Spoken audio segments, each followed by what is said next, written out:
하나님 아버지, 은혜와 사랑을 감사합니다. 오늘도 예수의 이름으로 레마 성경대학에 모였사오니 이 시간이 복된 시간 되게 하시고 하나님을 아는 시간이요, 성경을 아는 시간이요, 성령을 아는 시간이 되게 하셔서 아는 것이 영생이라고 말씀하신 것처럼 저희들이 영생에 이른 자요, 그리고 더욱 하나님을 가까이 하고 하나님을 기쁘시게 하고 그리고 하나님이 주시는 것 다 받아 누리되 풍성히 누릴 수 있도록 이 시간 우리와 함께해 주시옵소서. 성령으로 이끄시옵소서. 예수의 이름으로 기도합니다.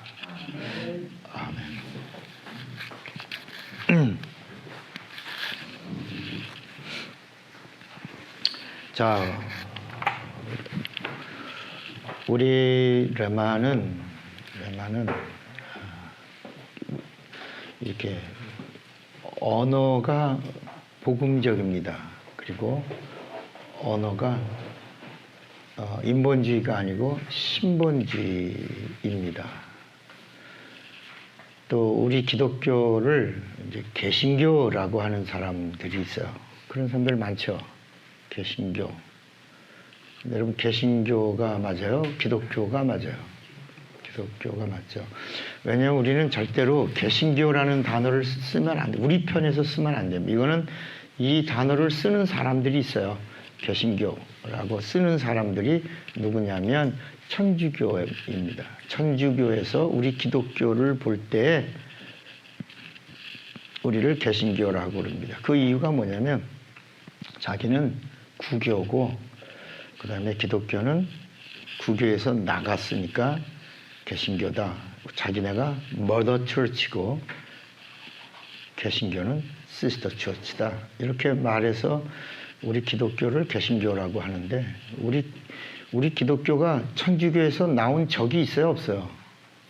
없습니다. 아예 우리 기독교는 천주교에서 나온 적이 없어요. 오히려 천주교의 박해를 받으면서 기독교가 그 순교의 피를 뿌리며 지금까지 왔어요. 그러니까 절대로 우리 기독교인의 입에서 천주교인의 언어를 쓰면 안 됩니다. 그리고 우리 레마에서는 특히 또 종교개혁 이런 단어를 쓰지 않습니다. 써도 안 되고. 그 이유가 뭐냐면 종교개혁이라고 하는 거, 우리 기독교의 절기 가운데 우린 또 절기도 우리는 지키지 않습니다. 우리 레마는 기독교 안에 있는 절기를 지키지 않지만 그 중에서 우리가 지키는 절기는 인카네이션, 성탄절, 그 다음에 고난주간 우리 지키지 않습니다. 그 다음에 뭐죠? 부활절. 이렇게. 그 다음에 우리가 또 하나 지키는 게 하나 있어요. 그게 뭐냐면 이제 예전에 지키던 맥추절인데 이 맥추절이라고 부르질 않고 우리 뭐라고 불러요? 성령강림절. 이게 아주 중요합니다. 성령강림절. 이 교회가 시작된 절기거든요. 그리고 이제 추수감사는 이게 교회 절기가 아니고 미국 그 청교도들이 지키던 절기인데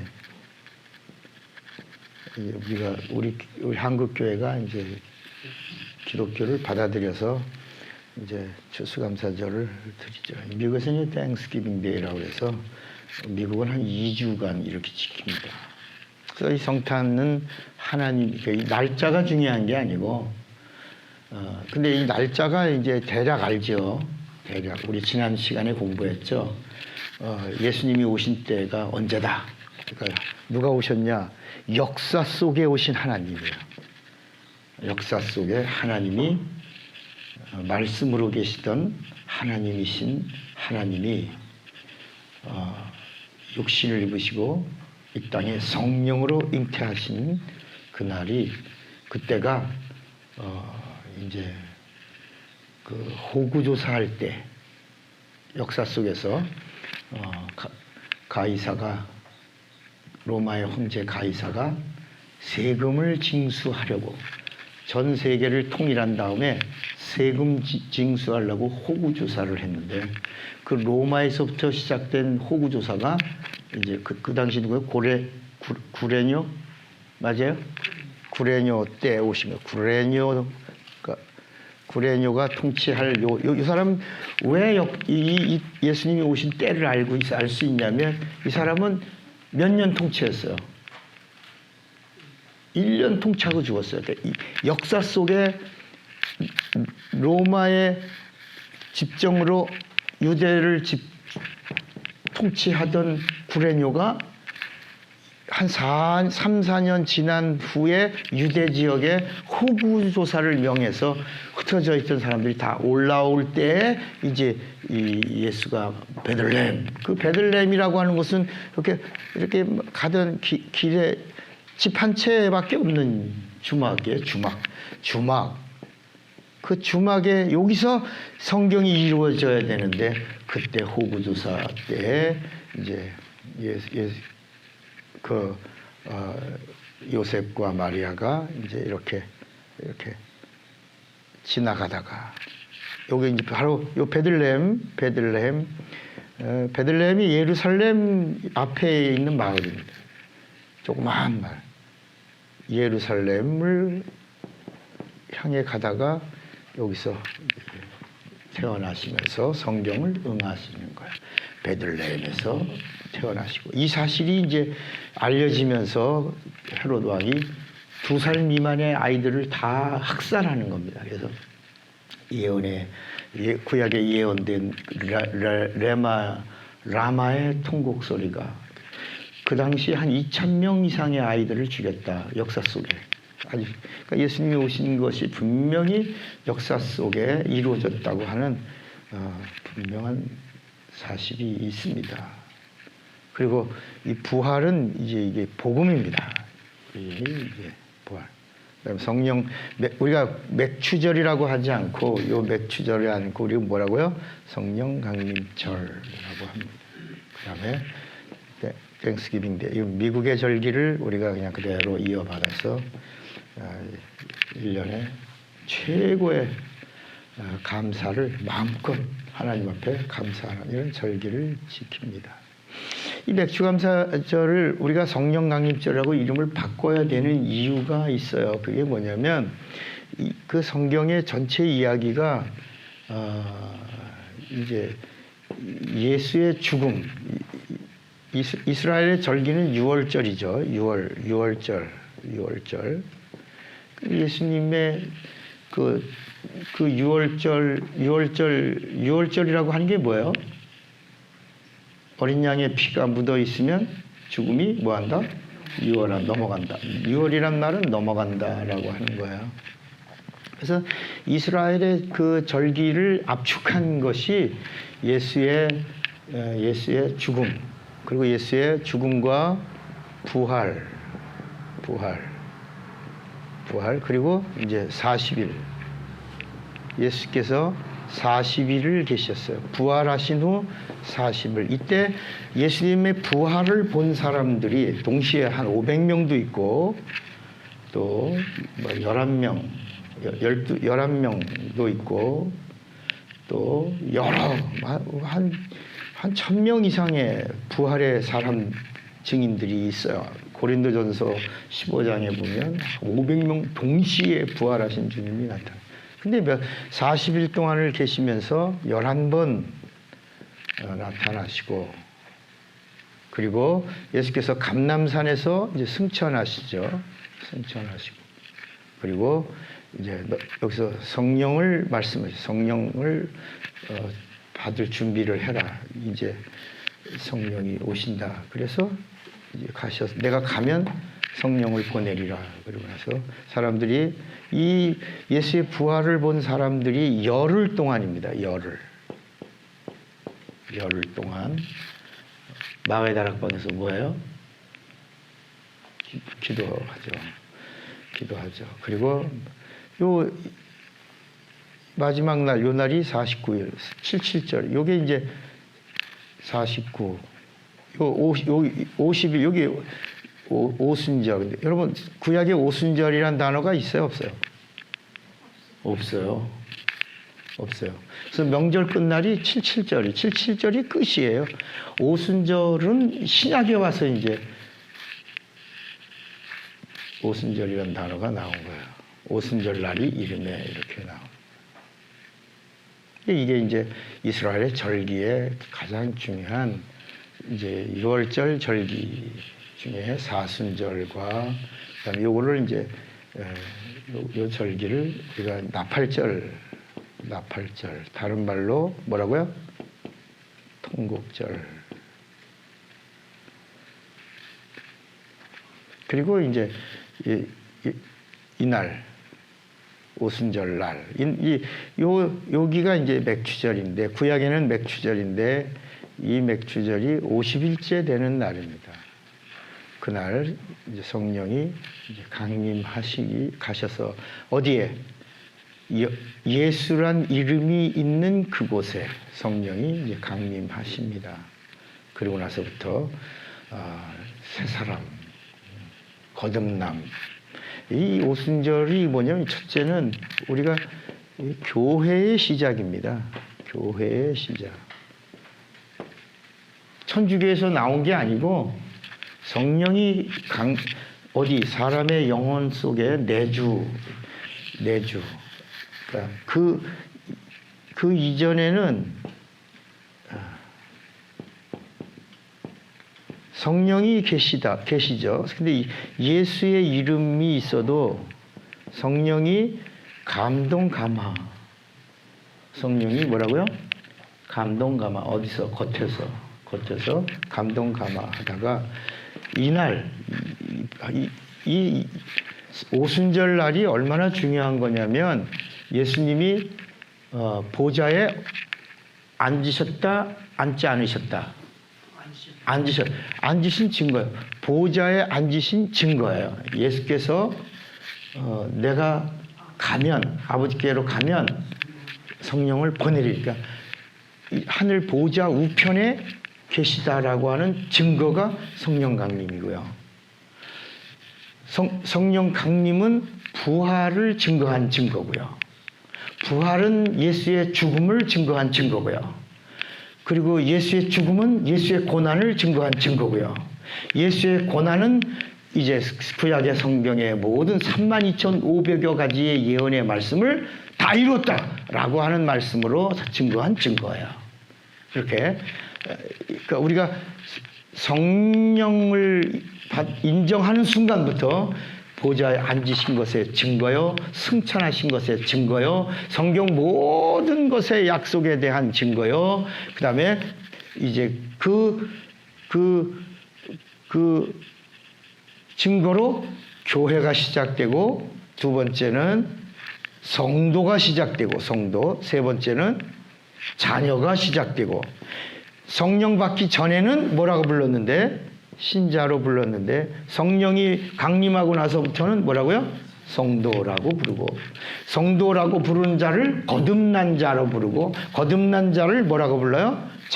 자녀에게는 권세와 능력이 임한. 그러니까 네 번째는 이제 권세와 능력이 합법적으로 우리 안에서 역사하는 시간이고, 다섯 번째는 하나님을 뭐로 부르는 합법적으로 아버지라고, 불법이 아니라 이제는 합법적으로 하나님을 향하여 아버지라고 부를 수 있게 된 거고, 여섯 번째는 구원의 보증을 받은 날이에요. 이게 성령 강림이라고. 그리고 일곱 번째는 하나님과 영으로 대화, 새 방언이 시작된 날이고, 그 다음에 여덟 번째는 성령의 인도를 받기 시작한, 성령의 인도를 받기 시작한 그 이유가 아홉 번째, 내주하심으로. 내주. 그러니까 그전에는 성령이 겉에서 역사했어요. 감동, 감화. 예수를 믿는 자들, 그러니까 이런 거예요. 우리가 예수 믿는 거, 우리가 잘나서 예수 믿는 거예요? 성령이 감동, 감화해 주셔서 믿는 거예요? 그러니까 우리가 예수 믿는 거, 예수를 깨닫는 거, 성경을 이해하는 거, 이런 모든 믿음을 갖는 거, 이런 모든 것들이 다 성령이 도와주시는 거야. 성령으로 하지 않고서는 영이신 하나님을 받아들일 수도 있고 받아들일 수도 없고 알 수도 없고 깨달을 수도 없고 인도받을 수도 없는데 성령의 그러니까 성경이 말할 때 우리가 읽는 성경 속에서 성령 충만, 사가랴가 성령 충만하여, 엘리사벳이 성령 충만하여, 뭐 이런 단어는 다 뭐냐? 감동, 충만이라고 하는 단어인데, 겉에서 충만이야. 겉에서. 왜냐하면 예수님이 승천하시고, 그 다음에 열흘 있다가 오순절 날 이름에 비로소 성령이 예수 믿는 자 안에 내주하시고, 이 안에 영혼 안에 예수의 이름이 있는 곳에 내주하신 충만, 내주 충만, 그 다음에 겉에 충만인데 이 겉에 충만은 감동, 감화. 그 다음에 성령이 우리 안에 내주하신 것 다음부터는 뭐예요? 내주 충만. 그러니까 이 수준이 자체가 다르다니.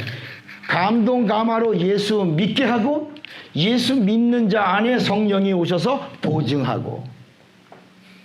무슨 얘기인지 이해가 되시겠어요?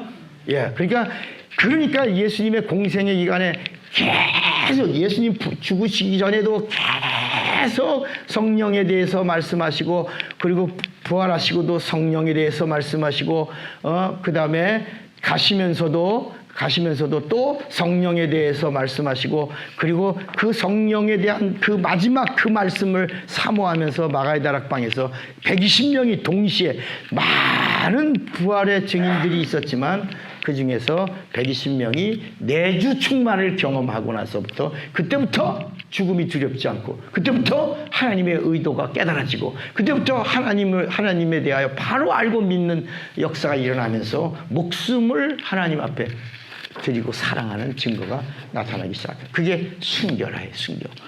그래서 부활의 증인들이 성령 받은 다음에 다 뭐했냐? 순교했다. 다 하나도. 그러니까 우리가 갖고 있는 성경의 마태, 마가, 누가, 요한과 구약에 기록되어 있는 말씀과의 차이가 뭐냐? 구약은 예언이에요, 예언. 그림자죠. 구약은 오신다라고 하는 거라면 신약의 마태, 마가, 누가 그 이후의 모든 성경책들은 다 뭐냐? 부활하신 주님을 만난 증거야, 그러니까 부활의 증인들을 이야기해요. 부활의. 그러니까 종교개혁이라고 하는 단어를 우리가 안 쓰는 이유가 1517년에 마르틴 루터가 티첸베르크라고 하는 성당에 95개의 조항을 이제 써놓고 토론하자라고 반박문을 적은 겁니다. 그 문지방에다가 조그만 쪽지 하나를 놓은 건데 그것이 굉장한 반향을 일으켜서 그 당시 그 중세에 있는 화이트 칼라 지식인들, 요새 뭐 우리나라도 무슨 뭐 미투운동 그럴 때 뭐 연예계 뭐 학계 뭐 이런 뭐 이렇게 지식인들이 막 검사 뭐 이렇게 그런 지식인들이 움직이면서 바람이 불잖아요. 근데 마르틴 루터가 이제 그 95개 조항을 그 티첸베르크 성당에다 놓고 진짜 처음에는 그렇게 큰 바람이 일어날지 몰랐죠. 이제 토론하자 반박문을 넣은 건데 그게 이제 천주교가 안에서 터진 거죠. 안에서 신부가 터뜨린 거니까 안에서. 사실은 바깥에서 폭탄 던지면 안 터지는데 안에서 터지면 괴멸한다. 그래서 나온 게 뭐예요? 그래서 나온 게 기독교가 아니고 뭐예요?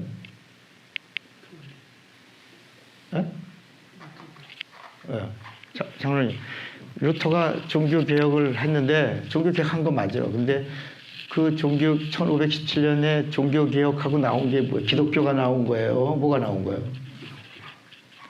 그게 아니라고 내가 얘기하는데 금방 기독교라고 얘기해요. 기독교가 나온 거 아니라고 우리는 개신교라는 단어를 안 쓴다. 우린 천주교에서 나온 적이 없다. 천주교에서 마르틴 루터가 종교개혁을 하고 나온 것은 루터교라. 루터교. 우리 기독교는 천주교의 콘스탄티누스 313년에 천주교를 공식화하고 난 다음부터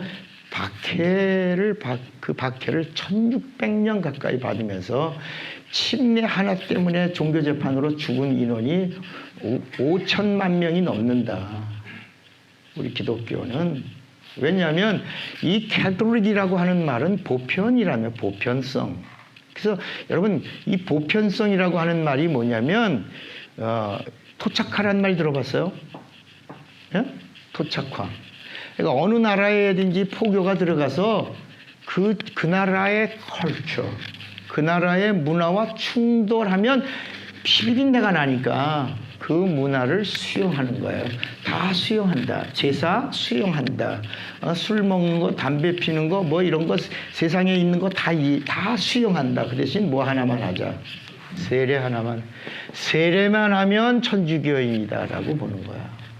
근데 세례할 때 바로 죽은 성자의 그 이름을 하나 주는 거야. 이게 세례명인데, 세례를 할 때 어린아이 세례. 그래서 성경에 유아 세례가 없어요. 근데 우리 기독교에서 그런 걸 천주교 걸 받아서 유아 세례 하는데, 여러분, 이 성경은 세례라는 단어를 쓰지 않고 침례라는 단어를 쓰면서, 침례는 반드시 예수를 뭐라고 고백해야지만 받을 수 있어요. 그리스도. 예수가 나의 구세주. Jesus my Savior, Jesus my life라고 하는 분명한 신앙 고백을 해야지만 죽었노라. 그리고 다시 연합하여 예수와 함께 살았노라. 이거를 해주는 게 침례인데, 이거를 어린아이부터 천주교라고 하는 교권 안으로 들어오게 하려고 대부를 세우고 대모를 세우는. 여러분, 옛날에 영화에 대부 뭐 이런 거 있잖아. 그 이탈리아 게임들 나오는 뭐 그런 영화 있었죠. 그러니까 세례를 줄 때 반드시 세례명을 준다. 세례명. 너는 누구랑 커미니언, of saint, 성자 누구랑 교통해라. 이렇게. 여러분, 우리 다시 우리 천주교에서 기독교가 나왔어요? 나온 적이 없어요? 장로님 다시 물어볼게요. 있어요? 없어요? 없습니다. 전혀 없어요. 그러니까 기독교의 뿌리를 따라서 쭉 올라가면 누구한테서 멈춰요? 예수, 오순절 성령 강림하고 나서부터 교회가 시작됐으니까. 근데 천주교는 벌써 이전부터 있어서 어디까지냐? 창세기 6장부터 창세기 11장까지 가는 거야, 이게. 천주교는 창세기 11장에 바벨론 교예요, 바벨론 교. 천주교의 뿌리는 바벨론이에요. 그래서 세계의 천주교가 다 달라요. 러시아 천주교, 영국 천주교, 프랑스 천주교, 그 다음에 남미 천주교, 아프리카 천주교, 필리핀 천주교, 다 다른 게 뭐냐면 그 지역의 그 독특한 문화 속에 세례라고 하는 것으로 천주교의 교황이 통치하는 거야. 이렇게. 그래서 그 지역에 있는 그 사제를 신부라고 불러요. 신부를 풀면 뭐예요? 하나님 아버지. 그래서 고해성사가 있는 거예요. 우리 기독교는 고해성사를 사람에게 하지 않아요. 기독교는 우리 하나님, 우리 예수에게만 한단 말이야. 근데 신부가 죄를 듣고 죄를 사해. 죄를 사한단 말이에요. 그러니까 전혀 우리와 상관없는데 우리 개신교는 우린 천주교에서 나온 적도 없고. 그래서 우리가 천주교의 신앙 고백이라고 하는 그 사도신경을 우리가 쓸 이유도 없는 거, 쓸 필요도 없고. 그거는 만약에 천주교에서 유일하게 사도신경 하나만 쓴다 그러면 뭐 좀 이해는 해, 이해. 거기도 그거 하나 쓰고. 근데 그것이 아니라 사도신조 2만 개의 구원의 고백이라고 하는 것 중에 한 개에다가 유일하게 우리 기독교에서는 아주 빼지도 못하고 그거 안 하면 이단 정죄하고 그거 안 하면 구원 못 받는 것처럼 사도신경이라고 하고 예배 시간에다가 그 고백이 아닌데 고백이라고 하고 이렇게 한다. 성경과 전혀 다른 여신 사상의 이야기가 거기 나와 있고 죽은 자와의 교통을 말하고 있고 우리는 죽은 자와 교통하지 않고 우리는 산 자와 교제하는 거야. 맞습니까? 코이노니아지 거미니언이 아니에요. 그러니까 우리는 기독교의 뿌리는 올라가면 마가의 다락방, 그 다음에 예수. 이게 예루살렘 교회가 우리 기독교의 시작이에요. 교회가 언제 시작된지도 이거 모른단 말이야. 뭐 사람들이 교회가 천주교에서 나온 줄 아는 거예요. 이게 문제라. 그러니까 천주교의 이야기는 부활을 얘기하지 않아요. 부활은 말하지. 그런데 깊이 들어가면 전부 어디까지만 얘기해요? 십자가만 얘기하는 거야. 십자가. 여러분 십자가만 얘기하면 뭐가 되냐면 이게 종교가 되는 거예요. 구제, 섬김, 사랑, 나눔 이런 얘기로만 나오는 거예요. 그러니까 십자가를 강조하는 데를 가만히 보세요. 전부 종교성 있는 발언만 하지. 근데 부활을 얘기하는 곳에서는 막 순교, 어떤 박해, 고통, 고난 뭐 이런 생명, 능력, 권세 막 부활이 복음이기 때문이다. 그러니까 우리가 교회가 어떻게 시작했냐? 부활로 교회가 시작해요. 부활. 나는 그 찬송 우리 갖고 있는 찬송집을 봤어요. 찬송집에 십자가에 대한 게 몇 개나 나온 줄 아세요?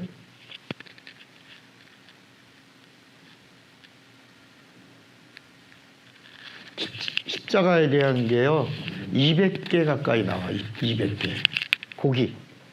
근데 부활에 대해서는 몇 번 나오는지 아세요? 부활에 대해서는 몇 개나. 부활. 여러분 우리 찬송집에 부활이라고 하는 게 몇 개나 나올 것 같아요. 9개?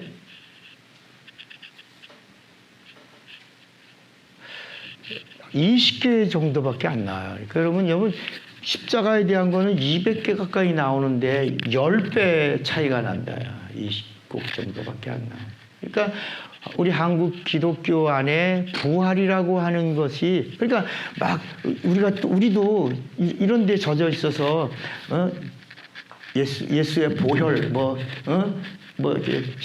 피 막 이렇게 막 이럴 때는 막 감동이 되고 막 은혜가 되는 것 같고 막 그런데 갑자기 사셨네 뭐 예수다 그러면 좀 생소하고 막 그런데 안 부르니까.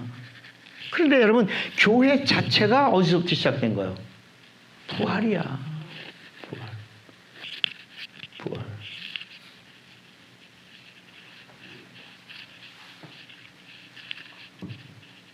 그러니까 많은 목사님들 이번에 그 설교하시는 많은 영적 지도자라는 목사님들의 이야기에서 나오는 게 십자가의 복음이. 십자가를 복음이라고 이걸 십자가를 복음이라고 부른다. 복음. 여러분 성경은 복음이 뭐냐? 예수가 복음이야. 십자가가 복음이라고 말하지 않는단 말이야. 십자가의 도가 복음 이걸 말하고 있는 게 아니라.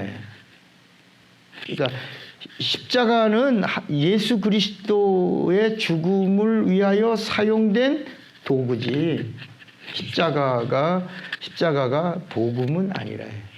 다시 말하면 율법의 종점이 어디까지예요? 십자가예요. 그러니까 엄밀히 말하면 십자가는 어디예요? 율법의 종점이에요. 율법의 종점이에요. 그러면 목사님 십자가가 복음인데 다 우리 이렇게 세뇌에 대해서 알고 있는데 갑자기 십자가를 율법이라고 그러면 어떡합니까? 그러면서 여러분들 연상은 예수의 피가 십자가 그러면 예수 피 생각하잖아요. 예수 피를 연상하잖아요. 예수의 죽음을 연상하잖아요. 근데 여러분 예수의 피가 복음이지 십자가가 복음이 아니라야. 그러니까 십자가는 어떤 곳이냐면 죽는 곳이에요. 결국은 죽는 거예요. 여러분 왜 십자가가 율법의 종점이냐? 예수님이 십자가에서 율법을 다 이루었어요. 율법이 이루어진 곳이에요. 복음이 이루어진 게 아니에요. 율법이 이루어진 거예요. 그리고 복음은 부활서부터 시작된 거예요. 부활서부터 교회가 시작되고 부활부터 구원이 시작되고 부활부터 영생이 시작되고 부활부터 하나님의 나라가 통치되기 시작한 거예요. 그러니까 우리들의 개념을 이걸 바꾸지 않으면 안 된다.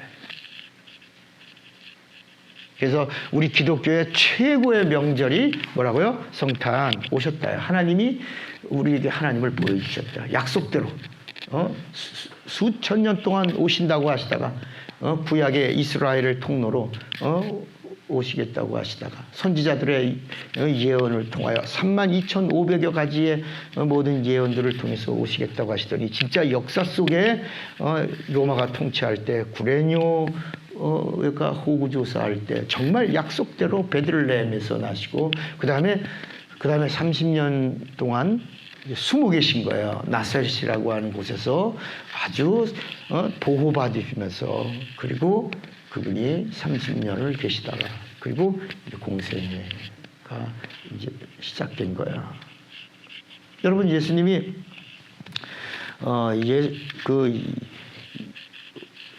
공생애 기간에 외지에 출타하신 적이 예수님의 생애 속에 외지에 출타한 적이 몇 번이에요? 예루살렘 말고 예루살렘과 갈릴리 말고 다른 곳으로 출타한 적이 몇 번이에요? 어렸을 때 어디? 갓난아기 때 헤롯이 죽인다고 그래서 어디로 한번 피난 가죠? 애굽으로. 그 다음에 이제 예수님의 공생의 기간에 3년 6개월의 기간에 예수님이 예루살렘을 떠나서 한번 어디로 가요? 떠나신 곳이 어디요? 예수님이 우셨잖아. 우셨어, 예수님이. 그리고 들어오시면서 예루살렘을 바라보면서. 여러분, 성경에 복음서에 계속 나오죠. 그 바로 두로와 시돈이에요. 두로와 시돈. 바벨론에 가셨다가, 이제, 내가 이 능력을 이곳에서 행했으면 너희가 그 요나 때처럼 정말 눈물을 흘리며 회개했을 것이다 라고 하시면서 예수님이 막 아파하는 모습이 나옵니다. 그러니까 여러분 우리 찬송가에서도 이런 흐름이야. 우리 한국 교회의 흐름이 그런 흐름이라 십자가 이런 얘기를 더 많이 하지 부활이라고 하는 이런 부분을 하게 되면 아주 생소하게 느낀다. 근데 사실은 우리 기독교는 부활이라 부활. 그러니까 우리 기독교의 명절 중에 성탄, 부활. 여러분 이 부활에 대해서 뭐라 그러냐면 만약에 우리에게 부활이 없다면 우리는 이 세상 사람들보다 불쌍하다. 왜냐하면 정말 불쌍한 사람이지. 다 절제하고 끊고 교회에다 갖다 바치고 헌신하고 투자하고 희생하고 그리고 일생을 드렸는데 부활이 없다 그러면 다 꽝이잖아. 얼마나 억울하고 분해요. 그러니까 불쌍한 자들. 그래서 부활이 없다 그러면 첫째 우리의 모두 헛것이요. 믿음도 없고 둘째 우리의 모두 헛것이요. 순교도 헛것이요. 세 번째 모두 또 헛것이요. 부활 있다고 전하는 자들의 전도도 이 전도가 부활의 생명을 전하는 전도도 헛것이다. 그러면서 이제 우리가 세상에 어느 누구보다 불쌍한 사람이 될 거예요. 여러분 이 성경 전체 이 마테마가 누가 요한 그 이후부터는 계속 나오는 게 부활이라 부활. 생명은 어디 있냐? 부활에 있다. 우리가 병 고치는 능력도 어디 있냐? 부활의 생명에서 오는 것이다. 그리고 왜 우리 한국 교회가 이제 맥추감사절 맥추감사절을 중간감사 그래갖고 헌금 징수하는 데 쓴다. 교회가 재정을 확보하고 예산을 세우고 이걸 채우는데 맥추감사절 중간감사입니다. 추수감사절 1년 감사합니다. 이렇게 정해놓고 7월 첫째 주, 11월 셋째 주 이렇게 정한다. 또 요새는 이게 이제 지형 또 교회마다 또 교단마다 달라져갖고 추수감사절을 언제 하죠? 추석 때. 여러분 추석이라고 하는 게 뭐예요? 제사 지내는 날인데 그날이 우리 감사절이다. 뭐 이래갖고 또 교회 안에 여러분 우리 레마는 또 추도 예배 드리지 않아요. 유아 세례 하지 않아요. 추도 예배라고 하는 것은 추도 예배가 뭐예요? 해요? 추도 예배 해요, 장로님? 예배문도 써주고 하잖아요. 해요? 드렸나요? 이거 굉장히 중요한 거. 1년에 한 번씩인가 뭐 이런 거 하잖아요. 명절 되고 그러면 하잖아. 음식 차려놓고 먹으면서. 형식은 그런데 추도 예배라고 하면서 다른데. 여러분, 추도 예배라고 하는 것은 어디서 드리는 거예요? 기독교가 드리는 거예요? 천주교가 드리는 거예요? 천주교 거예요. 추도라고, 죽은 자라고 하고 예배라고 하는 단어가 얼마나 엄청난 차이인데, 예배는 하나님 앞에 드리는 거예요. 그래서 우리는 무슨 박사학위, 나도 박사학위가 3개가 있지만, 내가 박사학위 받고 취득 감사 예배를 드린 적이 없어. 그게 여러분, 박사학위를 받았다고 그래서 그걸 예배라고 쓰면 안 된다. 그냥 책을 출판 감사, 예배에 떠오른다. 그러니까 이 인간의 의의를 드러내려고 하는 곳에다가 하나님의 이름을 집어넣는다. 그냥 그러니까 예를 들어 우리가 기독교적으로 복음을 아는 사람으로 책을 만들었어. 우리 강사님 책 썼어. 그러면 뭐라고 해야 돼요? 출판 기념회. 맞죠? 그렇게 하는 거예요. 그리고 거기다가 예배라고 하는 단어를 넣어갖고 가운데 자리 딱 앉아갖고 이제 뭐 축사도 하고 뭐 읽은 사람들 서평도 하고 뭐 이러면서 영광을 인간이 받으면서 겸손한 채 한다. 하나님 그런 걸 다 가증하게 여기는 거야. 자, 우리가 복음을 몰라서 그렇다. 복음. 그러니까 맥주감사절이 아니라 뭐라고요? 무슨 절이라고요? 성령이 인간의 그전에는 어느 누구에게도 성령이 우리 영혼 안에 들어온 적이 있다 없다? 없다. 성령 강림이라고 하는 말은 뭐냐면 지금부터 2000년 전 마가의 다락방에서 부활의 예수 믿고 부활의 증인된 자들 안에 그들의 죄가 완전히 사해졌다라고 하는 구원의 보증으로 성령이 내주하셔서, 다시 말하면 성령이 내주하셨다는 말은 이제는 우리 안에 누가 오셨다는 거예요. 성령이 오셨다는 말은 우리 안에 누가 오셨다는 거야. 예수가 어떻게 성령으로 우리 안에 오셨어. 그래서 예수가 너희가 지금은 나를 보지 못하지만 잠시 후면 너희가 나를 보리라 이런 거야. 이제 성령이 오시면 우리 안에 성령으로 누가 오셨다는 거야? 예수가. 그 이전에는 예수님이 육신으로, 말씀이 육신이 되신 예수가 그리스도로 우리 눈에 보여주셨지만, 이제는 예수 그리스도를 믿는 자들 안에 성령으로 예수가 오셔서 떠나지 아니하고 우리와 영원히 함께 하시겠다고 약속하시고 내주하신 것이다. 근데 마가의 다락방에서는 유대인들에게만 그러니까 어중이 떠중이에게 막 성령이 오신 게 아니라 이 예수를 믿고 부활의 증인된 자들 안에, 그리고 성령의 약속을 기다리고 받을, 그러니까 예수 믿으면 성령이 오는 게 아니라 예수 믿는 자가 성령을 구해야 오신다. 그래서 마태복음 7장에도 구하라, 찾으라, 두드리라. 그러면서 뭘 구하라는 거야? 뭘 찾으라는 거야? 성령을. 성령을. 우리 누가복음 11장 한번 보세요. 자, 누가복음 11장. 우리는 예수 믿으면 성령이 오는 줄 알잖아요. 근데 성령은 그렇게 오시는 분이 아니라 절대로 그렇게 오신다고 하신 적도 없어.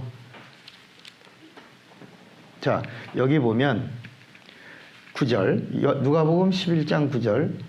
내가 또 너에게 이르노니 구하라, 그러면 너에게 주실 것이요, 찾으라, 그러면 찾을 것이요, 문을 두드리라, 그러면 너에게 열릴 것이니. 그 다음에 같이 읽어요. 구하는 이마다 받을 것이요, 찾는 이가 찾을 것이요, 두드리는 이에게 열릴 것이니라. 너희 중에 아비된 자 누가 아들이 생선을 달라면 생선 대신에 뱀을 주며 알을 달라면 전갈을 주겠냐. 다 같이. 너희가 악할지라도 좋은 것을 자식에게 줄 줄 알거든. 하물며 너희 천부께서, 그 다음에 뭐라 그랬죠? 구하는 자에게 성령을 주시지 않겠네.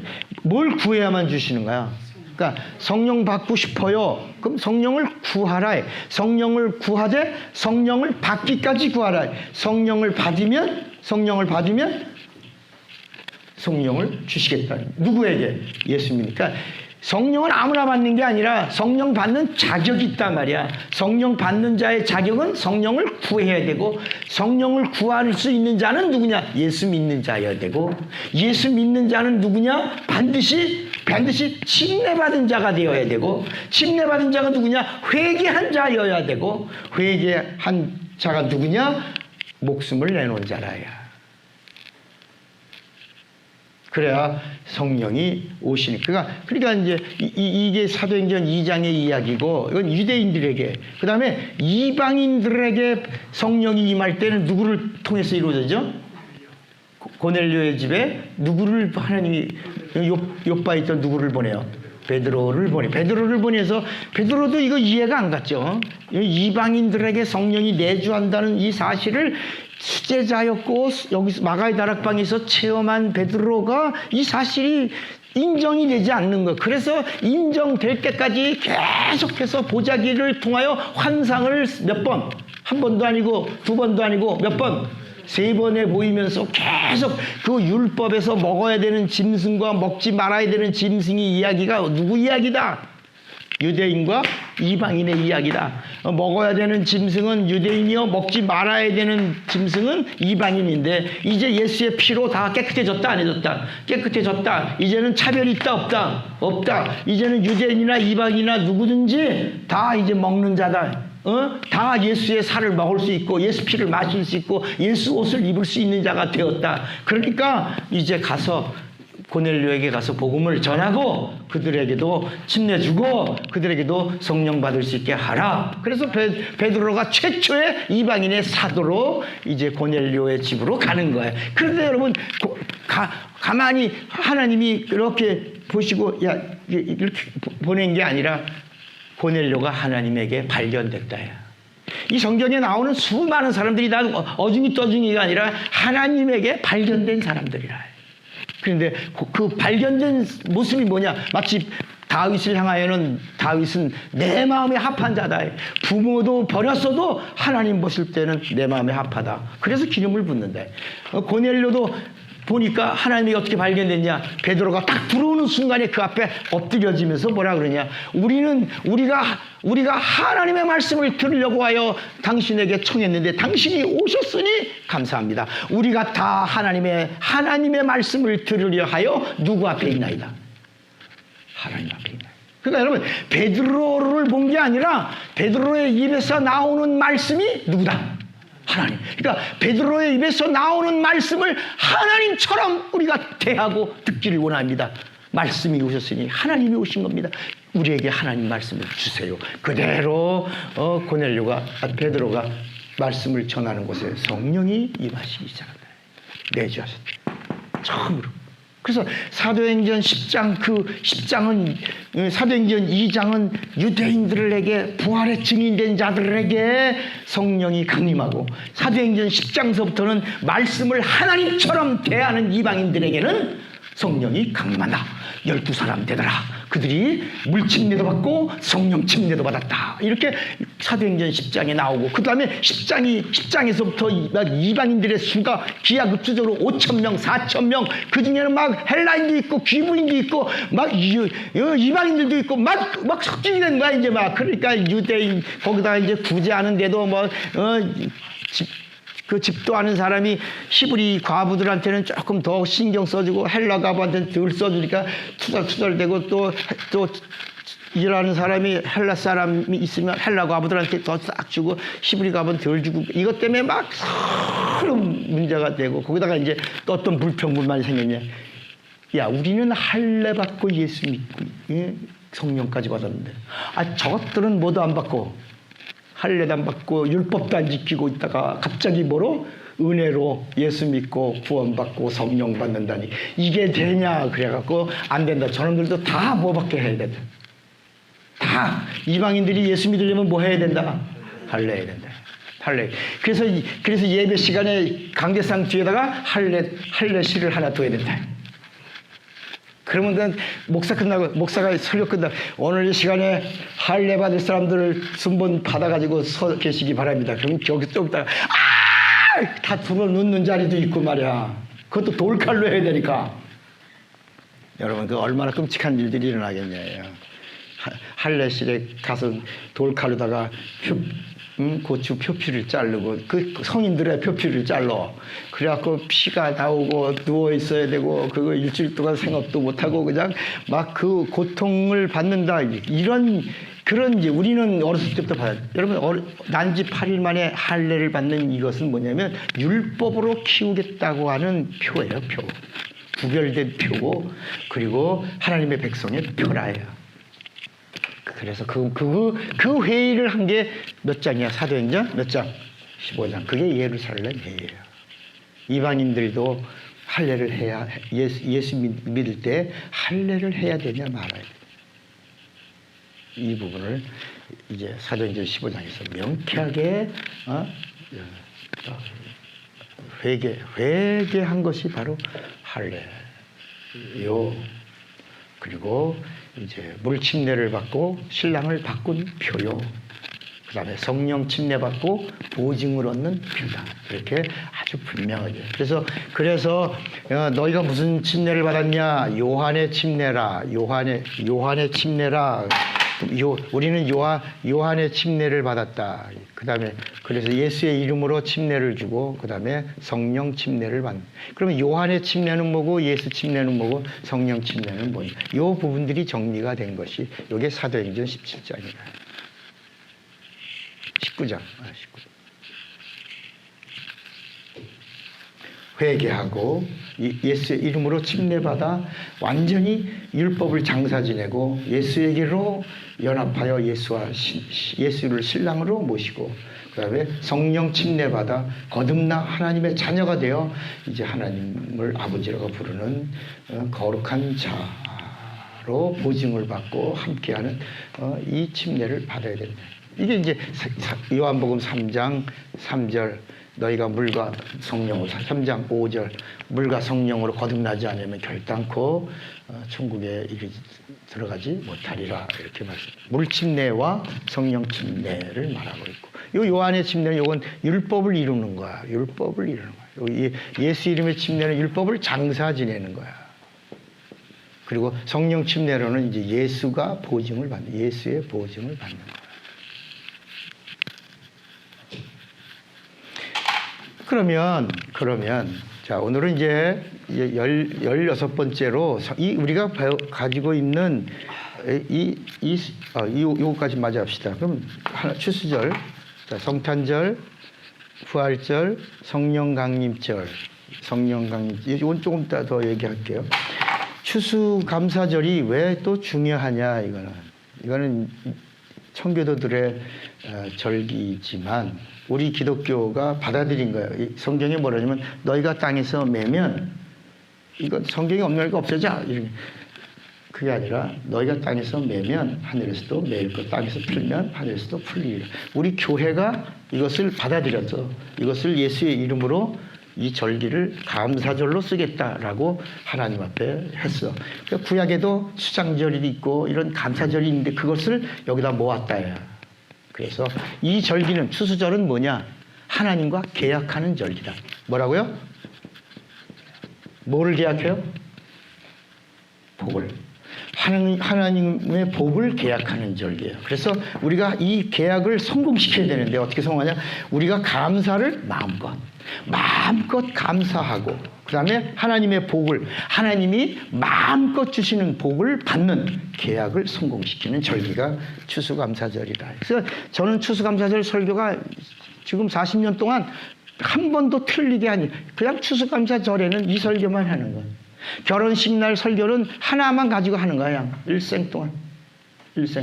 추수감사절 오늘 마음껏 감사하라. 그리고 마음껏 주시는 복을 누리라. 그 안에서 모든 것이 왔다가 움직이는 거야. 틀은 이렇게 돼 있는 것이다. 이 틀.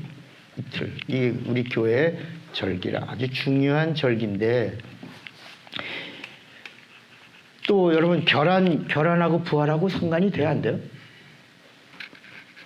나는 그 부활절 날 길거리에서 막 결혼 나눠주고 막 그럴 때 그냥 맛있게 먹어서 하나 더 주세요. 그리고 하나 더 받아갖고 먹긴 먹었는데 부활 삶은 결혼하고 부활절하고는 전혀 이거 또 부활절날 설교가 나사로 이야기하는 그런 교회들이 많죠. 나사로 요한복음 11장에 나사로 이야기가 부활과 아무 상관없는 거예요. 나사로는 병들었다가 죽었다가 예수를 만나서 사는 거예요. 신유의 신유.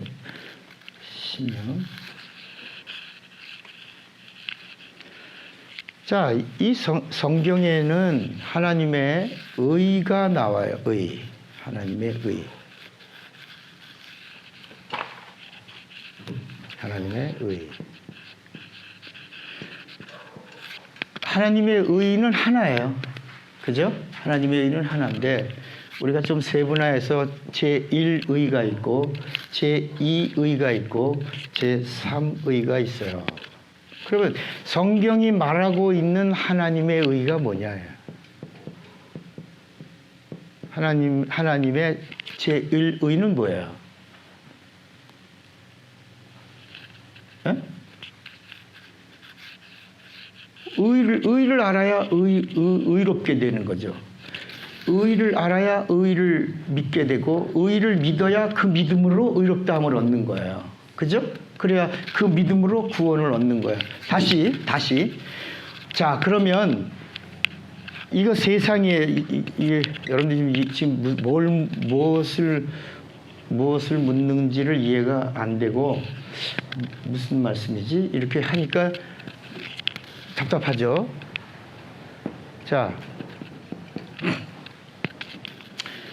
자, 이 세상에 의가 있어요, 없어요? 근데 의가 있었어요, 없었어요? 있었죠. 의가 있었잖아. 의가 누구예요? 하나님의 의가 누구예요? 예수. 율법이 의인 줄 알았는데 율법은 로마서 7장에 보면 율법은 의롭고 그랬잖아요. 의롭고. 그래서 율법이 의로운 줄 알았더니 율법이 의가 아니고 누가 의예요? 하나님이 의예요. 하나님이 의인데 그 하나님이 우리에게 나타나셔서 내가 뭐다? 의다라고 말씀한 거예요. 그러니까 하나님의 의는 누구예요?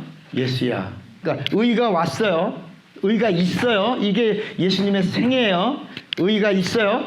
그런데 예수님이 가시면서 뭐라 그러냐면 요한복음 16장 10절에 의에 대해서라 함은 내가 아버지께로 가니 다시는 너희가 나를 보지 못할 거. 이게 의라 그랬단 말이야. 의가. 그러니까 여러분 성경 공부 같이 이렇게 하면 재밌다 모르는 거 알았다 막 이렇게 해야 되지만 이런 중요한 부분들을 우리가 알지 못하면 우리가 실족하고 넘어지면 일어나지 못한다. 이게 분명히 세워지면 시험이 오거나 환란이 오거나 어떤 어려움이 와도 요동하지 않는 거야. 마치 뿌리 깊은 나무는 뭐랬죠? 바람에 흔들리지 아니하는 것 같이 하나님의 의를 알면 흔들리지 않는 거야. 힘들어도 흔들리지 않는 거야. 핍박이 와도 흔들리지 않는 거예요. 그럼 이 세상에 오신 의가 누구라고요? 누구예요? 예수가 오셨어요. 하나님이에요. 예수는 하나님이에요. 예수가 오셨어요. 예수가 의예요. 하나님이 의예요. 그러면 예수님이 하신 일, 예수님이 하신 것이 뭐냐? 나는 아버지의 의를 이루러 왔다 그랬어요. 아버지의 일을. 그게 뭐냐면 예수 그리스도가 이 땅에 오셔서 하나님의 뜻을 이루신 행함이에요. 뜻을 행하심. 이게 의예요. 이것을 성경은 뭐라 하냐면 이것을 의로 여기셨다. 그러니까 예수님이 뜻을 행하신 게 뭐냐? 예를 들어 이 잔이 내게서 떠나기를 원하나이다. 할 수만 있으면 이 잔을 내게서 떠나게 주시옵소서.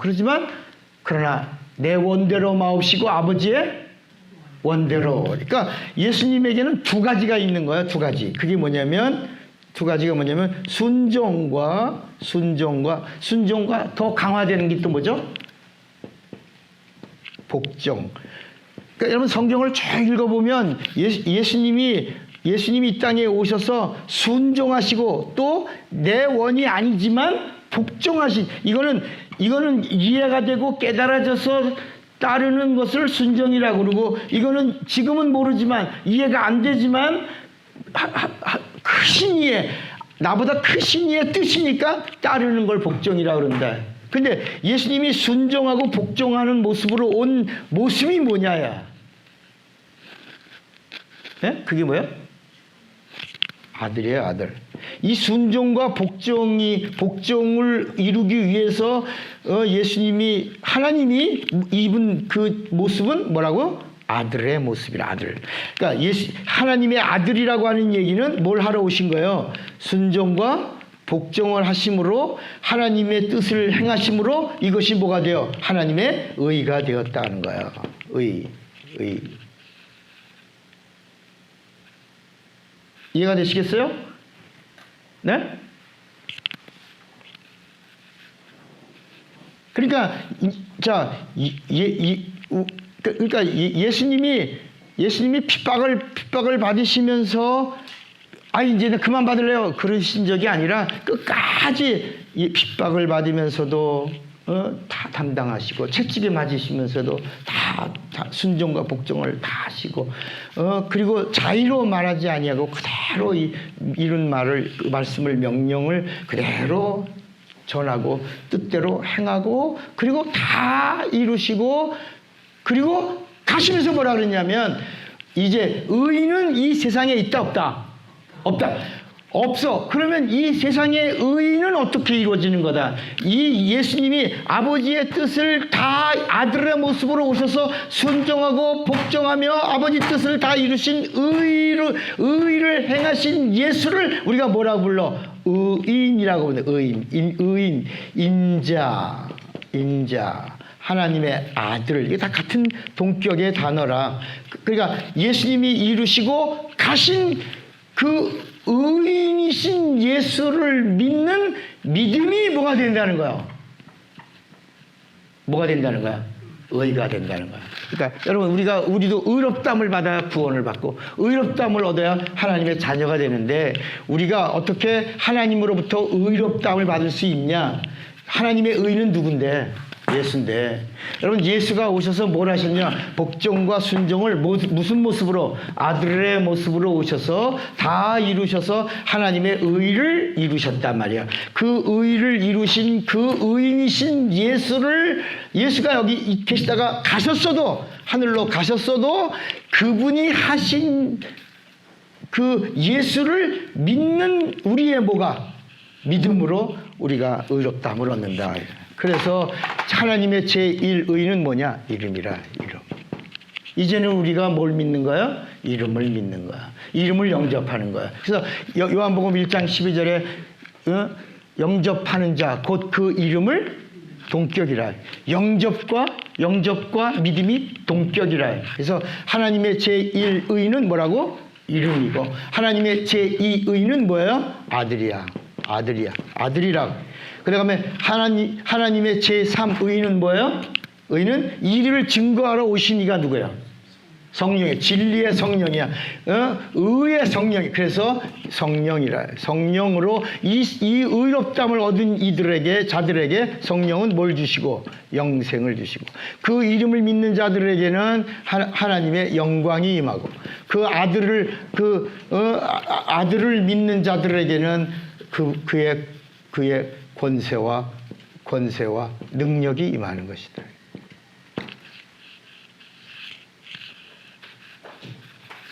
무슨 말을 하는 건지 잘 이해가 안 되죠? 아는 것 같은데 목사님 어렵게 얘기하는 것 같아요. 아니, 이 세상에 의가 있다 없다? 이제 없다. 없어. 오셨다가 의가 가셨어. 근데 어떻게 우리가 어떻게 의롭다움을 받을 수 있냐? 그 의를 행하신 의가 예수님이 오셔서 그냥 행하신 게 아니에요. 예수님이 그냥 의인이 되신 게 아니라 예수님이 그냥 하나님의 의라고 한 게 아니라 순종과 복종하심으로 의롭다함을 얻은 것이다.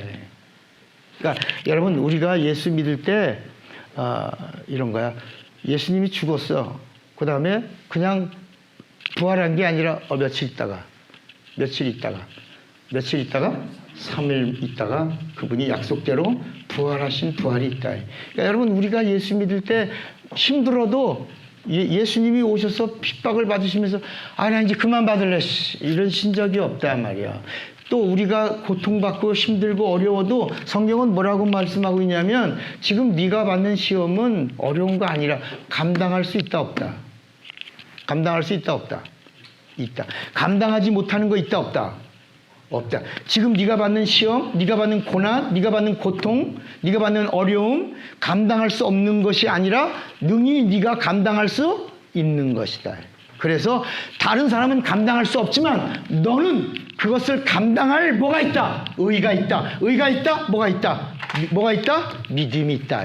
그러니까 우리가 그것을 감당할 믿음이 있는 이유가 이 모든 고난과 그 죽음까지도 담당해내신 하나님의 아들이신 예수 그리스도의 그 의를 행하신 그 사실을 믿는 우리의 믿음이 있다면 믿음을 의롭게 여기시고 그 믿음의 의로 우리에게 구원과 영생을 무엇으로? 성령으로 주시겠다 하는 하나님의 보장이 있는 것이다.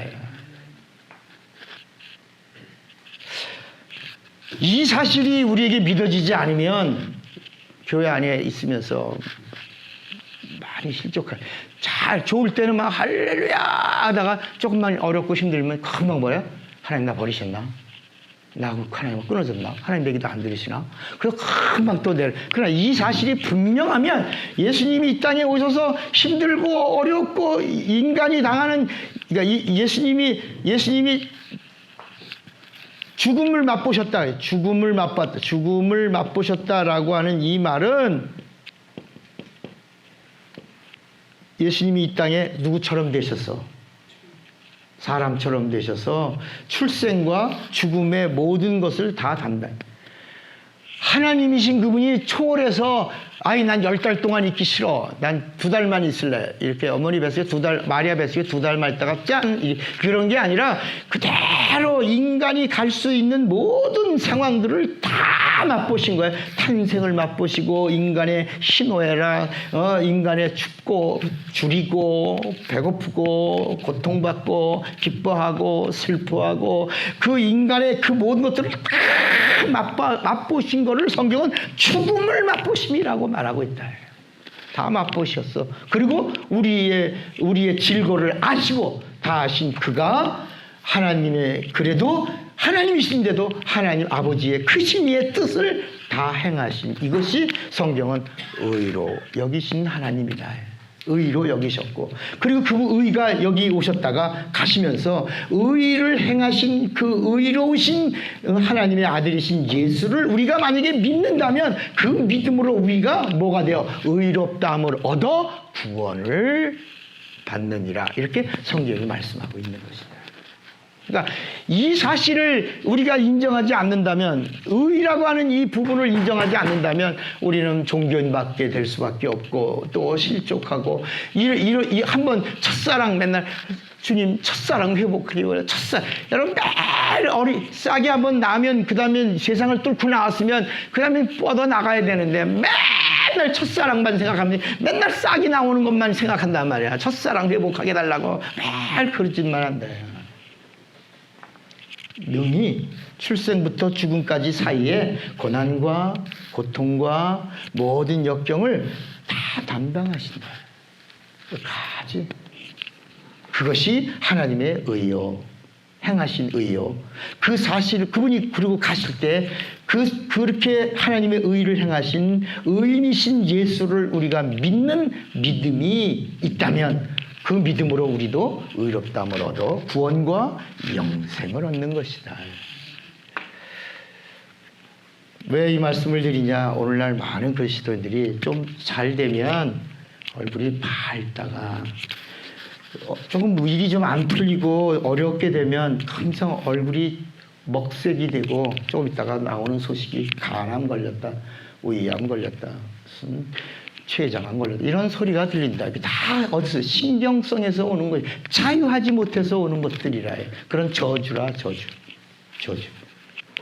하나님의 의가 있다고 하면 자유한다. 죽음에서 자유, 질병에서 자유, 모든 사망과 형벌에서도 자유할 수 있어요. 마귀와 귀신에게서도 자유할 수 있어야 된다. 자, 그럼 오늘 마지막. 하나님의 의 이해가 되시겠어요? 네. 지금 기초예요, 이게 무너지기 때문에 교회 안에서 신앙인이 되지 못하고 종교인이 되는 거야. 여러분, 예수님이 종교가 없어서 종교 하나 세우려고 오신 게 아니에요. 그 당시 세계에서 최고의 종교가 뭐예요? 유대교예요. 유대교. 육체의 예법을 갖고 있는 율법의 최고의 종교인들은 유대교예요. 그 유대교에서 영적 암흑기인 400년 동안에 태어난 바리새인, 사두개인, 서기관. 그 바리새인, 사두개인은 뭐로 나누는 거예요? 바리새인, 사두개인, 서기관은 다 율법주의자들이에요. 율법학자들이고 다 서기관은 학자고요. 바리새인, 사두개인은 율법을 행하는 사람들이에요. 아주 율법주의자들이고. 그런데 사두개인, 바리새인은 뭐로 나누는 거예요? 장로님? 바리새인은 어떤 사람을 다 율법주의자, 율법학자들인데 서기관은 학자고 바리새인, 사두개인은 율법을 지키는 사람들이에요. 굉장하죠. 바리시움이라고 하는 말은 뭐라고요? 구별이라, 구별. 그러니까 사람이 구별한 사람은 누구예요? 바리시움, 바리새인이에요. 하나님이 구별한 자는 뭐예요? 자, 사람들에게서 구별된 자는 바리새인이에요. 더 이상, 그래서 예수님도 너희가 바리새인의 의보다 더 낫지 아니하면 결단코 천국에 들어갈 수 없다고 그랬어. 바리새인은 예수님도 인정하셨어. 그렇게 구별됐어. 최고죠, 뭐. 그러면 사람들이 구별한 자는 바리새인. 하나님이 구별한 자는 뭐라고요? 하나님이 구별했다는 걸 뭐라고 불러요? 거룩. 그래서 거룩한 백성이 되었으니, 거룩한 자가 되었으니, 그 거룩이라는 단어는 하나님이 구별한 거고, 사람이 구별한 거는 뭐라고요? 바리새인이라, 바리새인. 외식한 자 그런 얘기가 아니고. 그런데 바리새인의 의보다 할 때 그 의가 아까 이제 바리새인의 의보다 낫지 아니하면, 그러니까 다시 말하면 바리새인의 율법주의자여 율법을 철저히 지키는 자들의 그 의는 그거는 자기의라 해. 자기의로는 바리새인의 의로는 구원받을 수 있다 없다? 없다. 그러니까 더 나은 의는 누구이다? 아까 예수의 의로만 결단코 천국에 들어갈 수 있다라고 한 거야. 그 다음에 또 우리 라마 성경대학에서는 하나님의 음성 듣기를 거부합니다. 우리는 하나님의 음성 듣지 않습니다. 그래서 큐티도 우리는 거부합니다. 거부한다 그러니까 좀 부정적인 사고로 막 보지만, 그거보다 어디로 돌아가자는 거예요? 말씀으로 가자. 어느 한 구절에 매어서 그걸 적용하고 그거로 인하여 내가 의로워지고 뭐 이런 것이 아니라 이 성경 자체의 하나님의 의도를 아는 자가 되는 것이 더 중요하다. 하나님의 음성을 듣는 것.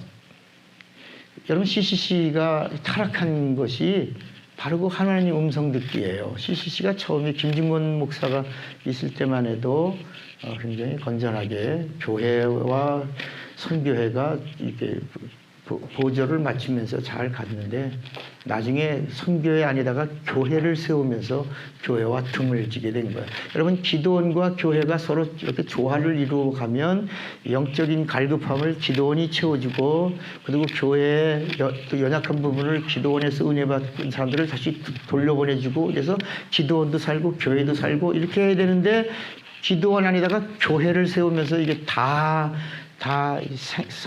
같이 사는 걸 뭐라 그러지? 상생하지 않고 다 괴멸되게 되는 게 한국 교회 지금 찾아온 저주들이라.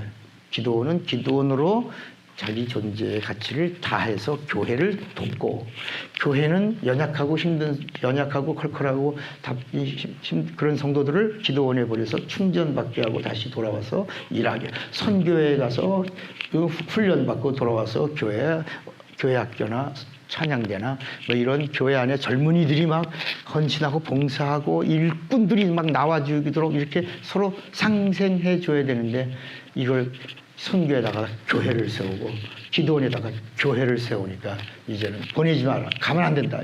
그건 사입이다. 막 이렇게 차단하고 막고 그러다가 다 죽는 거지. 오늘 한국 교회가 옛날엔 교회 어디 부흥회 한번 한다 그러면 이웃교회가 다 모여서 뭐가 됐어요? 천국?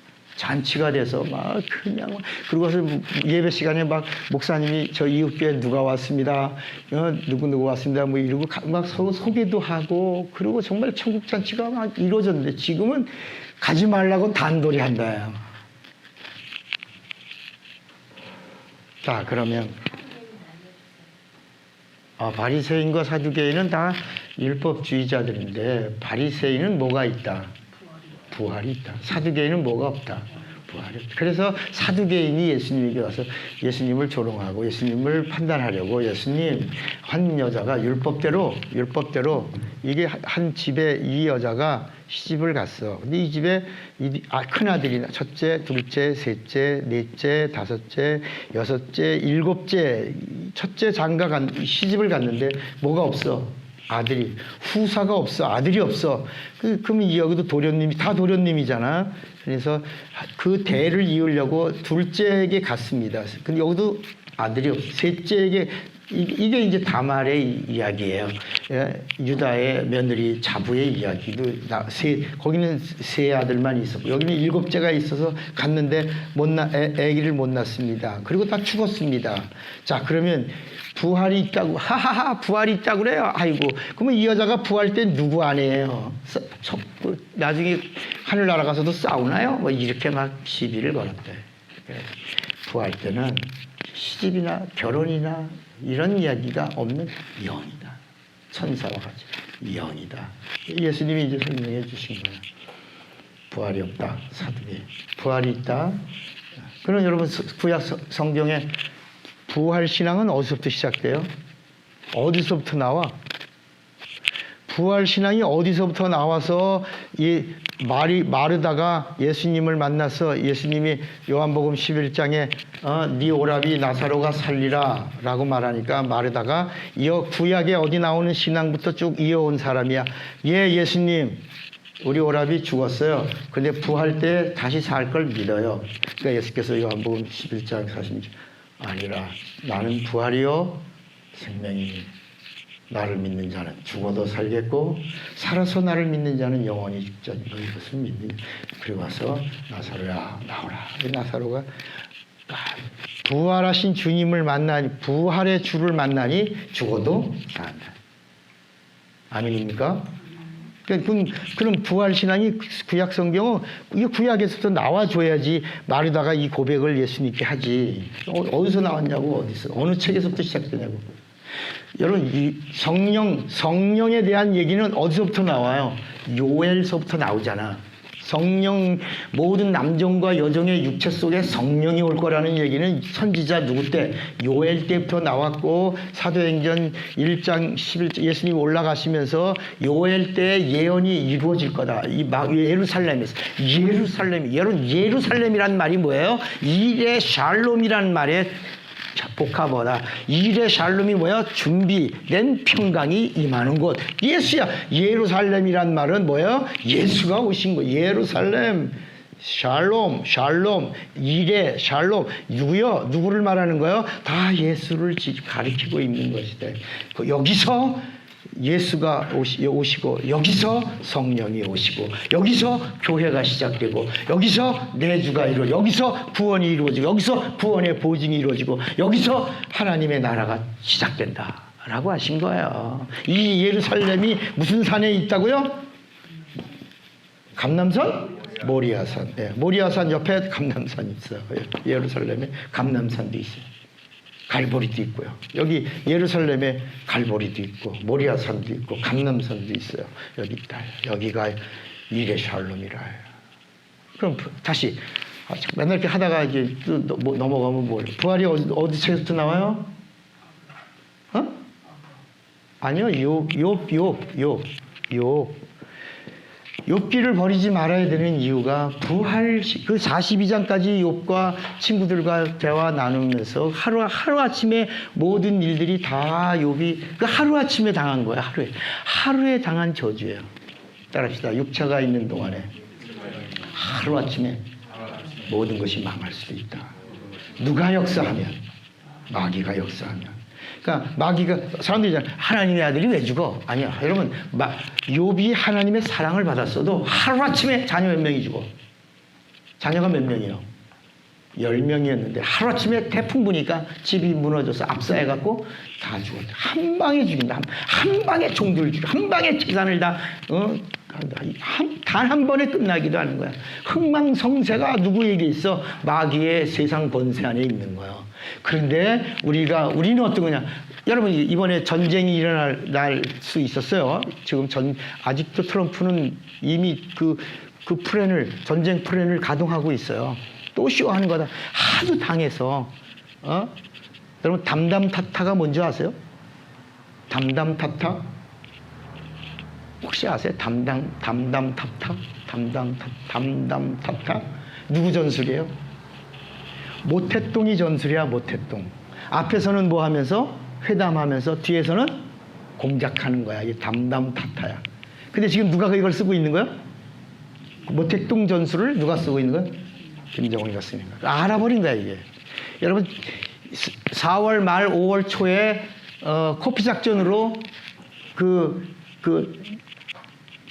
김정은의 핵기지나 아주 모든 시설이나 요인까지 김정은까지 다 해서 타격해서 초토화해서 끝내려고 됐는데 이것이 이제 카운트다운 들어갔다는 걸 알고 난 다음에 난리가 나갖고 지금 이런 일들이 지금 일어난 거예요. 거기에 누가 이용당한 거예요? 대한민국의 대통령이 아주 그러니까 이용당한 거 아닌지 다 내가 이렇게 화해 제스처를 쳐서 이렇게 한 것처럼 그게 아니에요. 우리가 옛날에 그렇게 얘기해도 다 귀를 막고 있던 자들이 카운트다운 들어간 거를 알고 나서는 난리를 치고 내려와서 평창올림픽을 통해서 막 쇼하고 막 근데도 이번에 또 그렇게 치겠다. 못 믿는다. 점차적인 핵 축소는 있을 수 없다. 진행한다. 알고 그 백악관에서 회의가 딱 결정된 순간 어디로 달려갔어? 중국으로 달려갔어. 중국에 붙은 거예요. 살려주세요. 중국이 그러면 6.25 이후에 무슨 조약을 맺었죠? 휴전 조약을 바꾸자. 이게 이제 중국의 영구 황제가 된 시진핑이 그러면 휴전 조약이 그걸 폐기하고 휴전 누구랑 맺어서 미국하고 맺은 거잖아요. 무슨 조약 맺자? 평화조약 맺자. 휴전조약을 파기하고 평화조약을 맺으면서 핵 문제도 감축시키고 이렇게 이제 이런 얘기들이 나온 거야. 여러분 그런 거야. 세상이 막 살려고 그러니까 여러분 살려고 막 발버둥 치고 있는데 우리는 왜 살려고 예수를 안 믿냐 말이야. 예수 믿는 이유가 뭐예요? 예수란 이름, 우리가 늘 말씀, 예수란 이름 자체가 구원이야, 구원. 그러니까 예수란 이름을 부르는 순간부터 구원에 이르러야 돼. 그래서 지난 시간에 구원받으라, 구원받으리라, 구원받았다! 라고 하는 부분을 확실하게 우리가 공부했잖아. 어디서 구원받으라는 얘기야? 율법에서. 어디서 구원받으리라는 거야? 죄에서. 그러면 어디서 구원받았다는 거야? 사망에서. 우리가 이 공부를 예수란 이름을 부르는 순간부터 구원받으면 뭐가 없다는 거야? 심판이 없다는 심판. 심판에서 구원을 받았다라고 말한대. 자, 그러면 이제 사두개인 됐어요? 어디서부터 나왔다고요? 부활이 어디서부터 나왔다고요? 욥기에서부터. 욥에서부터 시작. 욥이 내가 마지막에 이 한마디가, 그거 한마디 때문에 욥기가 나오는 거야. 내가 육체 밖에서 내가 하나님을 배웠고 내 의로운 나의 신앙을 변백하리로다. 얘야 육체 밖에서 몸을 입어 하나님을 배웠고 내 신앙의 진실을 변백하리로다. 거기서부터 이제 우리는 하나님을 배울 때 몸을 입는다라고 하는 이야기가 나오기 시작한 거예요. 어디서부터 부활신앙이 시작됐다고요? 예, 갑자기 등장한 게 아니에요. 그래서 밑바닥에 쭉 깔려있던, 그래서 욥기를 빼면 안 되는 거야. 자, 그러면 우리가 갖고 있는 우리 성경책이 이게 부활의 증인들의 증거예요. 마태, 마가, 누가, 요한이 부활의 증인의 이야기예요. 근데 우리는 하나님을 봤어요, 안 봤어요? 아니죠. 우리는 하나님을 볼 수 있어요, 없어요? 없어, 못 보죠. 우리는 하나님을 볼 수 없어요. 요한복음 1장 18절에도 본래 하나님을 본 사람이 있으되 없으되 없으되 그랬어요. 우리는 하나님을 볼 수가 없어요. 여러분 성경을 보면 예수가 오시기 전에 이게 구약이야, 구약. 그 다음에 이게 신약이야. 그러면 예수가 오시기 이전에 하나님을 본 사람이 있다, 없다? 없어요. 어느 누구도 하나님을 볼 수 없어요. 왜? 하나님은 영이시기 때문에 하나님을 볼 수 있다, 없다? 없어요. 그런데 하나님을 볼 수 있게 해주신 거야. 하나님을 볼 수 있게 해주신 분이 누구냐 말이야. 이게 의예요, 이게. 하나님을 보여주신 이것이 의라니까. 그래서 이 땅에 하나님을 보여주신 예수를 본 자는 하나님을 본 거야. 예수를 사랑하는 자는 하나님을 사랑하는 자야. 예수를 믿는 자는 예수를 보내신 하나님을 믿는 자야. 그래서 예수님이 요한복음 14장에 나를 본 자는 아버지를 보았거늘. 아버지와 나는 하나. 내가 아버지 안에 아버지가 내 안에 있고 나를 믿지 못하겠거든. 내가 하는 일을 인하여 나를 아버지로 믿으라. 그러니까 예수가 하나님이시다. 하나님을 보여주신 거야. 이 보여주신 이것이 뭐라고? 의라, 의. 그러니까 아브라함도 하나님을 본 사실이 있다, 없다? 이삭도 하나님을 본 사실이 있다, 없다? 야곱도 하나님을 본 사실이 있다, 없다? 모세도 하나님을 본 사실이 있다, 없다? 여호수아도 하나님을 본 사실이 있다, 없다? 그러니까 성경 다윗도 하나님을 본 사실이 있다, 없다? 선지자들도 하나님을 본 사실이 있다, 없다? 아무도 없다.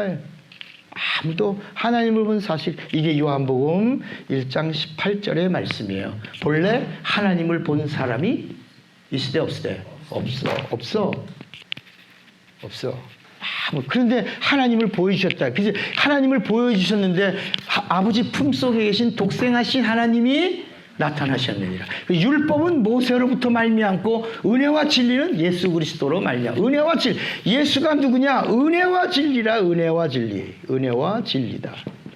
그러면 율법은 뭐냐? 율법은 은혜와 진리가 아니라 뭐다? 죄를 알게 하는 법이라. 그래서 율법으로는 뭐를 안다? 죄를 아는 법이라. 죄를 아는 법이라. 그러면 자, 이제부터 성경을 다시 한번 정리하는 거예요. 이게 기초예요. 이걸 정리하지 않으면 이 성경이 난해해 보이고 어려워. 그래서 지난 시간에 뭐라 그러냐면 한번 로마서를 읽어봐라. 로마서. 오늘 집에 가서 로마서 한번 다시 읽어보자. 그 대신 읽을 때 어떻게 읽으라고? 장절을 빼고 그런 게 내 성경책에 장절이 없다고 생각하고 로마서를 단순하게 읽어라. 그 로마서 자체가 로마의 이방인들에게 복음을 아주 쉽게 설명해 준, 그래서 우리 결혼한 이야기를 했다고 그랬잖아. 한 여자가 남편하고 있을 때는 남편의 법의 지배를 받다가 이 남편이 있는 동안에 다른 남자를 가면 음녀요. 그것은 가늠한 일이지만 이 남편이 죽으면 그 남편에 대해서 자유다. 그래서 이제는 그 전 남편에 대해서 이제 구속을 받지 않고 이제는 새 남편의 구속을 받는 자가 됐다. 이러면서 복음과 율법을 정리해주고 있거든. 로마서에. 그러면서 율법이 뭐냐? 이게 옛 남편이야. 예수님이 누구냐? 새 신랑이야. 새 남편이야.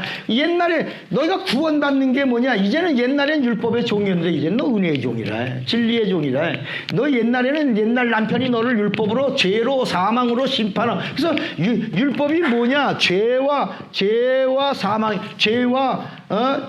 죄와 심판과 그리고 저주 하는 이 율법이 누구를 예수를 그러니까 율법은 누구를 향한 법이냐? 예수.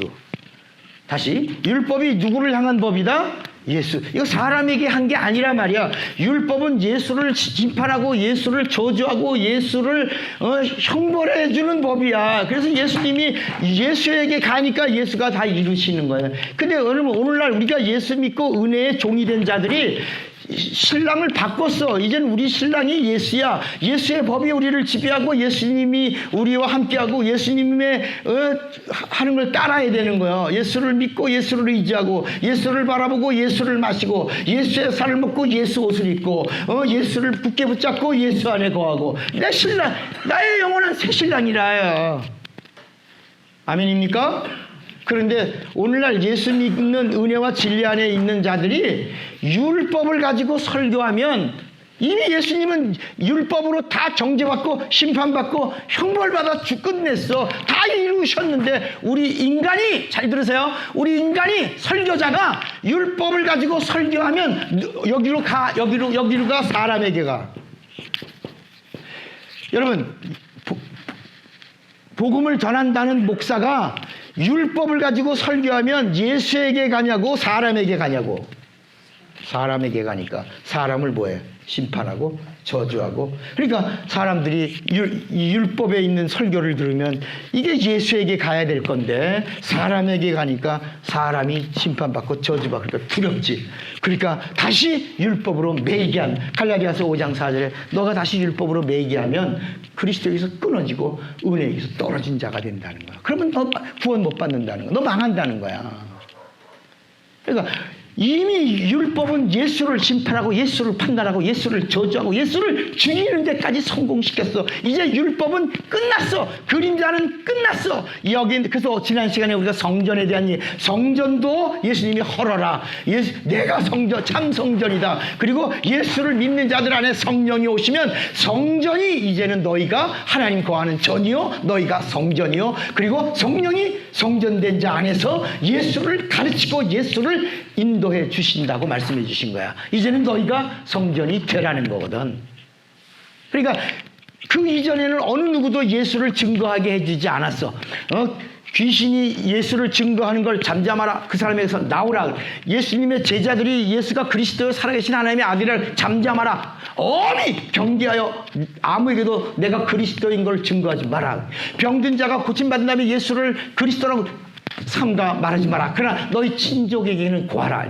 그러니까 예수에 대해서 예수를 증거하려고 하는 걸 누구에게도, 제자들에게도, 병든 사람들에게도 누구에게도 허락하지 않았다가 사도행전 1장 8절에 성전되면, 성도라는 말이 성령 강림하여 성령의 전, 사도행전 3장 16절에 너희의 몸이 성령이 거하는 전이 되면 증인이 되는 거야. 이건 하나님이 우리에게 주신 권리요 특권이라야.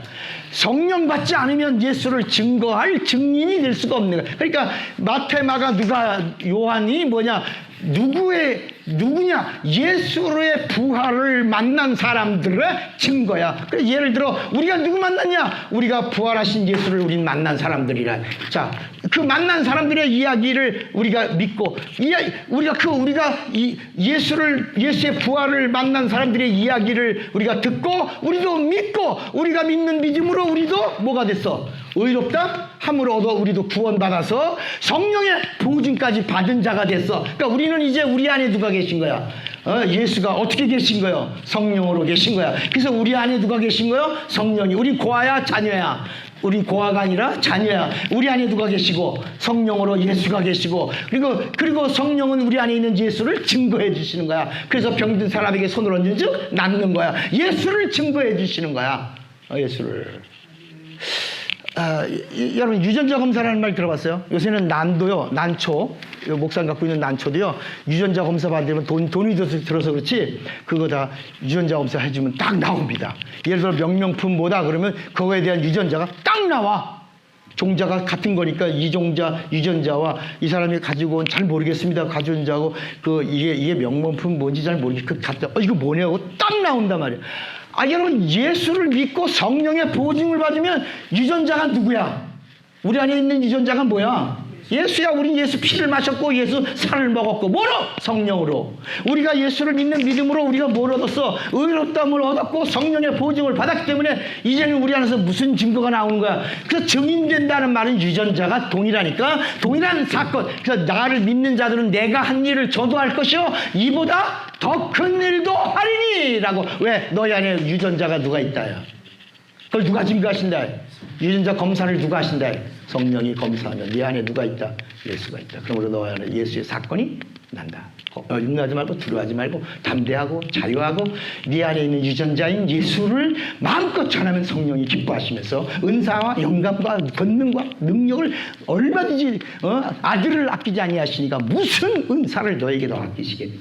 주신다야. 후히 주시고 눌러주시고 흔들어주시고 풍성히 주시고 한땅치 않은 자에 뺏어서 주시고 더 주시고 그리고도 더 허락해 주시는 것이다. 그러면 자, 이제 이 말씀을 어차피 우린 여기까지 기초야. 지금 16번째 이 부분을 정리하고 다음번에 또 들어갈 건데, 어쨌든 이번엔 20번까지 갈 거예요. 20번까지 기초야. 그 다음에 이제 율법과 복음으로 잠깐 하고 이제 의도 부분으로 갈 거예요. 율법과 복음을 몇 번 정리해 줄지는 모르겠지만 20번이 끝나고 율법과 복음을 명쾌하게 할 거예요. 그러니까 로마서도 읽고 장절 없이 읽고 그 다음에 갈라디아서 딱 읽고, 어마, 아주 이게 딱 정리가 된다. 한 번만 해보세요. 한 번만. 이런 거구나. 그러면 자, 이 성경 전체 이야기가 무슨 이야기냐면 이름에 대한 이야기예요. 이름 얘기는 자주 들었지만 오늘 다시 한번 잘 들으셔야 돼요. 이름.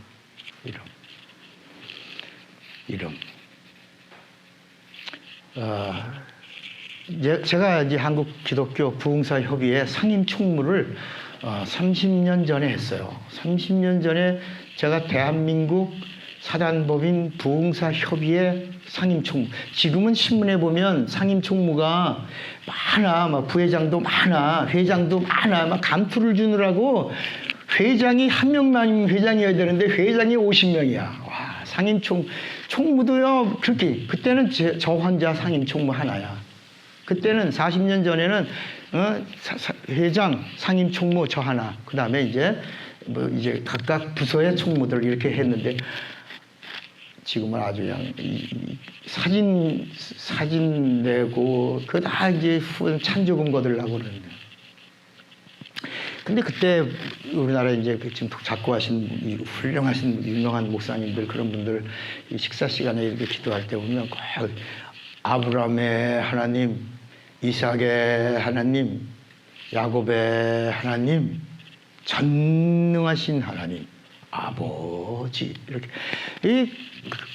그분은 헌금 기도할 때도 똑같이 아브라함의 하나님, 이삭의 하나님, 야곱의, 그것도 목소리도 그냥 쉬어가지고 이 시간에 아버지 하나 이렇게.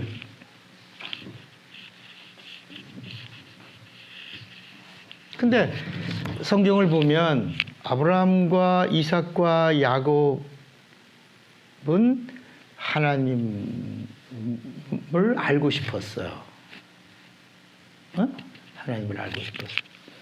근데 아브라함과 이삭과 야곱에게는 하나님의 이름을 가르쳐줬어요? 안 가르쳤어요?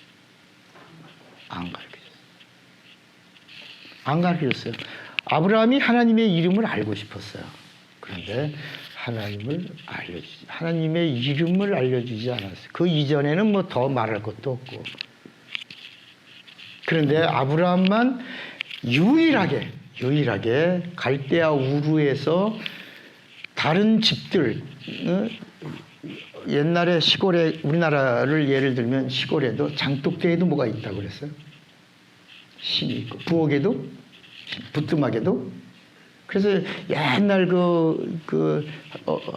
어르신들 뭐 부뚜막에다가도 뭐 하나 놓고 장독대에다가 화장실에도 이제 뭐가 있어. 화장실에도 옛날에 어느 시골에 가서 화장실에 앉았는데 화장실 앞에 여기 뭐 이렇게 접시에 뭐가 있어요. 뭐 갖다 놓은 거야. 근데 지금 태국이라는 나라에 가면 태국은 아주 그냥 그게 벌벅을거리는 곳이다. 중국도 그렇고. 그게 그 당시 근동, 중동 그 세 개가 다 그런 신들을 섬기고 있는 곳에서 유일하게 한 사람, 누구? 갈대아 우르 데라의 아들 아브라함이 신은 이렇게 죽은 신이 아니라 어떤 신? 살아계신 하나님이다라고 최초로 아브라함이 하나님을 향하여 고백을 한 거야. 나는 살아계신 하나님입니다.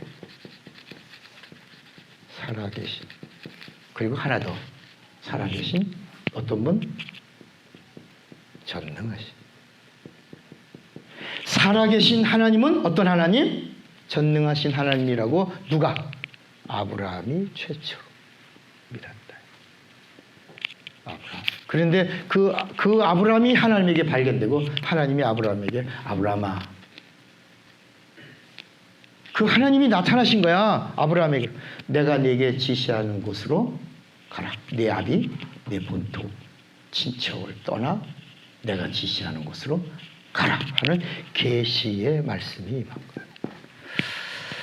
여러분, 그런데 아브라함은 하나님을 알고 싶었어요. 하나님의 이름을 알고 싶었지만 알려줬어요? 안 알려줬어요? 알려주지 않았어요. 자, 출애굽기 6장 4절을 한번 볼까요?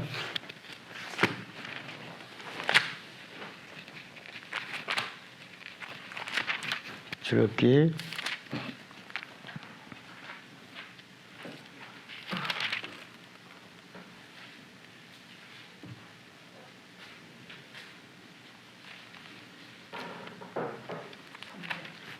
3장 아니 6장 3절 거기 보면 사실 이게 딴 데 6장 3절 같이 읽어봐요. 내가 아브라함과 이삭과 야곱에게 전능의 하나님으로 나타났으나 나의 이름을 여호와로는 그들에게 알리지 아니하였고. 그랬어요. 자, 아브라함과 이삭과 야곱에게는 그냥 전능하신 하나님으로만, 하나님을 알고, 하나님의 이름이 뭐냐 안 알려주고, 그 다음에 마지막 그대로 다른 사람들 다 그 지역의 우상을 섬기고 있었는데 아브라함만 전능하신 하나님, 살아계신 하나님으로, 전능하신 하나님으로 믿었고, 이삭도 그대로 다 우상을 섬기고 있는데 이삭도 아브라함의 신앙을 그대로 이어받은 거야. 하나님을 어떻게? 전능하신 하나님으로. 그런데 야곱이 때에서, 야곱은 꾀돌이에요. 야곱이 때에 와서 야곱은 뭘 알고 싶었어요? 자, 저를 보세요. 지금 정리하시는 거 넓게 보는 거야, 넓게. 지금 야곱이 때에 와서 야곱이가 정말 알고 싶었어. 똑같이. 전능하신 하나님, 살아계신 하나님이라고 하는 이 증거로 뭐 했어요? 자, 여러분 다시 잘 보세요. 아브라함이 하나님을 전능하신 하나님이라고, 살아계신 분이라고 믿었어요. 근데 그냥 믿습니다! 그런 게 하나님에게 의로 됐냐고, 아니면 그가 분명히 어떤 행위를 했어요.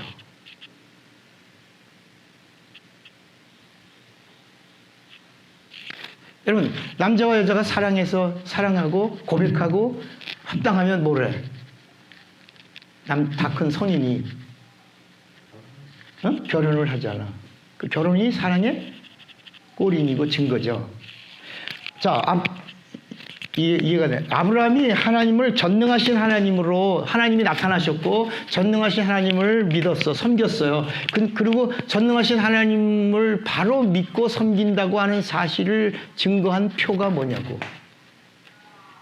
남자가 여자가 사랑하고 결혼해서 사랑의 표를 삼는 것처럼 아브라함이 하나님은 전능하신 분이다, 살아계신 분이다 라고 한 이 결정적 증거를 한 것이 있단 말이야, 성경에. 그것이 그대로 이삭에게, 야곱에게 이어가서 아브라함과 이삭과 야곱의 살아계신 하나님, 이렇게 나오는 거야. 이게. 그게 뭐냐고. 뭐냐고. 무엇 때문에 아브라함의 하나님, 이삭의 하나님, 야곱의 하나님 이렇게 가냐고. 다른 사람들 다 신 섬기는데 왜 아브라함만 전능하신 하나님이라고, 그리고 그 이삭도 전능하신 하나님이라고, 아버지 신앙을 이어 그 아들도 야곱도 전능하신 하나님이라고 그대로 믿는데 그것을 다 의로 여기고 표가 있었기 때문에 의로 여겼다라고 그러거든. 그게 뭐냐고. 다 순종했지. 성경에 나오는 사람 순종 안 한 사람도 있어요. 노아도 순종했지. 근데 노아는 아니잖아. 뭐를? 노아도 순종했죠. 방주 지어라 순종했죠. 근데 그거를 바라지 않고 아브라함, 이삭, 야곱부터 하나님이 살아계시고 전능하시다고 하는 이야기가 시작되잖아. 그래서 예수님도 아브라함이 하나님, 이삭이 하나님, 야곱이 하나님이 살아계신 하나님인 것을 들어보지 않았느냐 이렇게 말씀한다. 그게 뭐, 그 표가 뭐냐고. 할례? 할례는 구별이라고 그랬잖아요. 그게 뭐냐고. 11조예요. 11조예요. 11조. 그래서 아브라함이 멜기세덱에게 11조를 드리면서, 그 멜기세덱은 평강의 왕이요, 거처가 없는 분이요, 영원한 분이요, 평강의 아버지요, 뭐 이렇게 나오는 그분에게 묻지도 않고 따지지도 않고 제사장, 영원한 제사장인 그분에게 뭐 했다?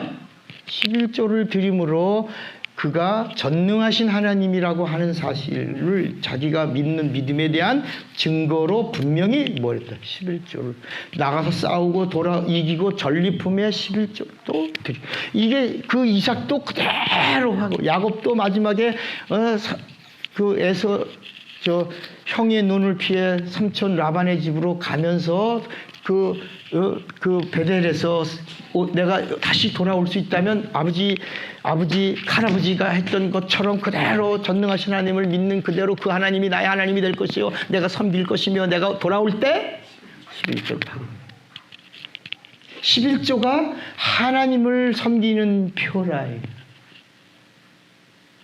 이해가 되시겠어요? 그런데 그 중에 하나 꾀돌이가 있어. 누구지? 여기요. 야곱이가 야복강가에서 돌아오면서 여기는 의심하지 않고 묻지도 않고 따지지도 않고 하나님은 전능하신 하나님, 살아계신 하나님이라고 이렇게 믿었는데, 이렇게 이어 두 번까지 했는데 야곱이는 꼭 알고 싶은 게 있는 거야. 뭐? 하나님의 이름을 알고 싶은 거야. 그냥 전능하신 하나님이라고만 알려줬다고 그러잖아. 그런데 야곱이는 뭘 알고 싶었어? 이름을 알고 싶었던 거야. 정말 이름을 알고 싶었던 거야. 이름이 무엇입니까? 어디가 부러지면서 환도뼈가 그러니까 알려주지 않고 뭐라 그러냐면 네 자손들이 이제 알게 될 것이다 라고 하고 준 이름이 뭐야? 이스라엘. 이제 이스라엘이 마지막에 여길 부를 건데, 야곱이에게 지금은 아니고 이스라엘 때에 이제 그게 하나님과 겨루어 이김이라고 하는 게 아니라 하나님의 뭘 부르는 자손이 될 거다. 하나님의 이름을 비로소 후손들이 부르게 될 것이다. 누구 이름을? 예수 이름을. 그리고 그 이름이 오는 통로요.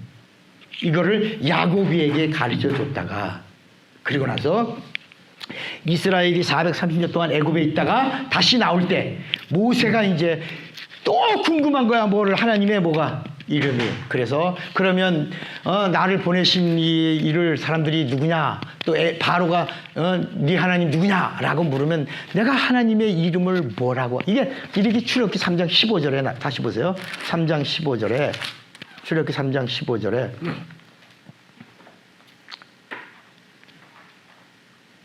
13절부터 나오면 13절 출애굽기 3장 13절 모세가 하나님께 고하되 내가 이스라엘 자손에게 가서 이르기를 너희 조상의 하나님이 나를 너희에게 보내셨다 하면 그들이 내게 묻기를 그들의 이름이 무엇이냐 하리니 내가 무엇이라고 그들에게 말하리까. 그러니까 정말 그 하나님의 이름 전능자인 건 알겠는데 하나님의 이름이 뭐예요? 라고 물은 거야. 그러니까 하나님이 모세에게 이르시되 나는 스스로 있는 자니라. 또 이르시되 너는 이스라엘 자손에게 이같이 이르기를 스스로 있는 자가 나를 너희에게 보내셨다 하라. 하나님이 또 모세에게 이르시되 너희는 이스라엘 자손에게 이같이 이르기를 너희 조상이 보내는 너희 조상의 하나님. 여기 나오죠. 여기 나오죠. 곧 아브라함의 하나님, 이삭의 하나님, 야곱의 하나님 누구라? 여호와라 하라. 이는 나의 영원한 이름이요 대대로 기억할 나의 표본이라. 자, 여기 보세요. 그러니까 모세에게도 하나님의 이름을, 자 여기 보세요. 여기는 하나님의 이름을 전혀 가르쳐 주지 않고 아브라함과 이삭과 야곱에게서는 그냥 전능하신 하나님 이렇게 알려주셨다가 모세 때 비로소 조금 더 하나님의 이름이 뭐다? 여호와, 표호, 여호와라고 표호로 가르쳐 주셨다가 그러다가 그 다음부터 나오는 모든 하나님의 이름은 다 뭐야? 표호야. 다 표호로 가르쳐 주셨다가 그러다가 그 다음에 진짜 이제 하나님이 오실 때 그 하나님의 이름은 뭐다? 예수다. 예수란 이름은 하나님이 오셔서 우리에게 직접 가르쳐 주신 이름입니다. 지금부터 아브라함과 이삭과 야곱에게도 안 가르쳐 주시고 모세에게도 안 가르쳐 주셨던 하나님의 이름을 예수 믿는 자들에게 예수의 이름이 누구의 이름이다? 성부와, 그러니까 마태복음 28장 20절에 성부와 성자와 성령의 이름이 이제 침례받을 것이다. 그 이름으로 하늘과 땅의 권세를 가질 것이다. 라고 하더니 이제 요한복음에 와서 그 성부의 이름이 뭐다? 요한복음 17장 11절에 12절에 곧 이 이름이 아버지 이름이요. 그 다음에 아들의 이름이 바로 마태복음 1장 21절에 이 이름이 하나님의 이름, 아들의 이름이요. 그 다음에 요한복음 14장에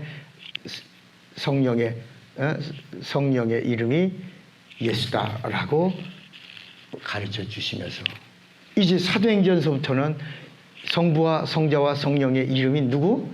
예수의 이름으로 예배드리고 예수 이름으로 침례, 예수 이름으로 성령 받고 예수 이름으로 귀신 쫓고 예수 이름으로 병 고치고 예수 이름으로 안수하고 예수 이름으로 고백하고 예수 이름으로 기도하고 예수의 이름으로 응답받고 예수의 이름으로 세상 권세를 제압한다.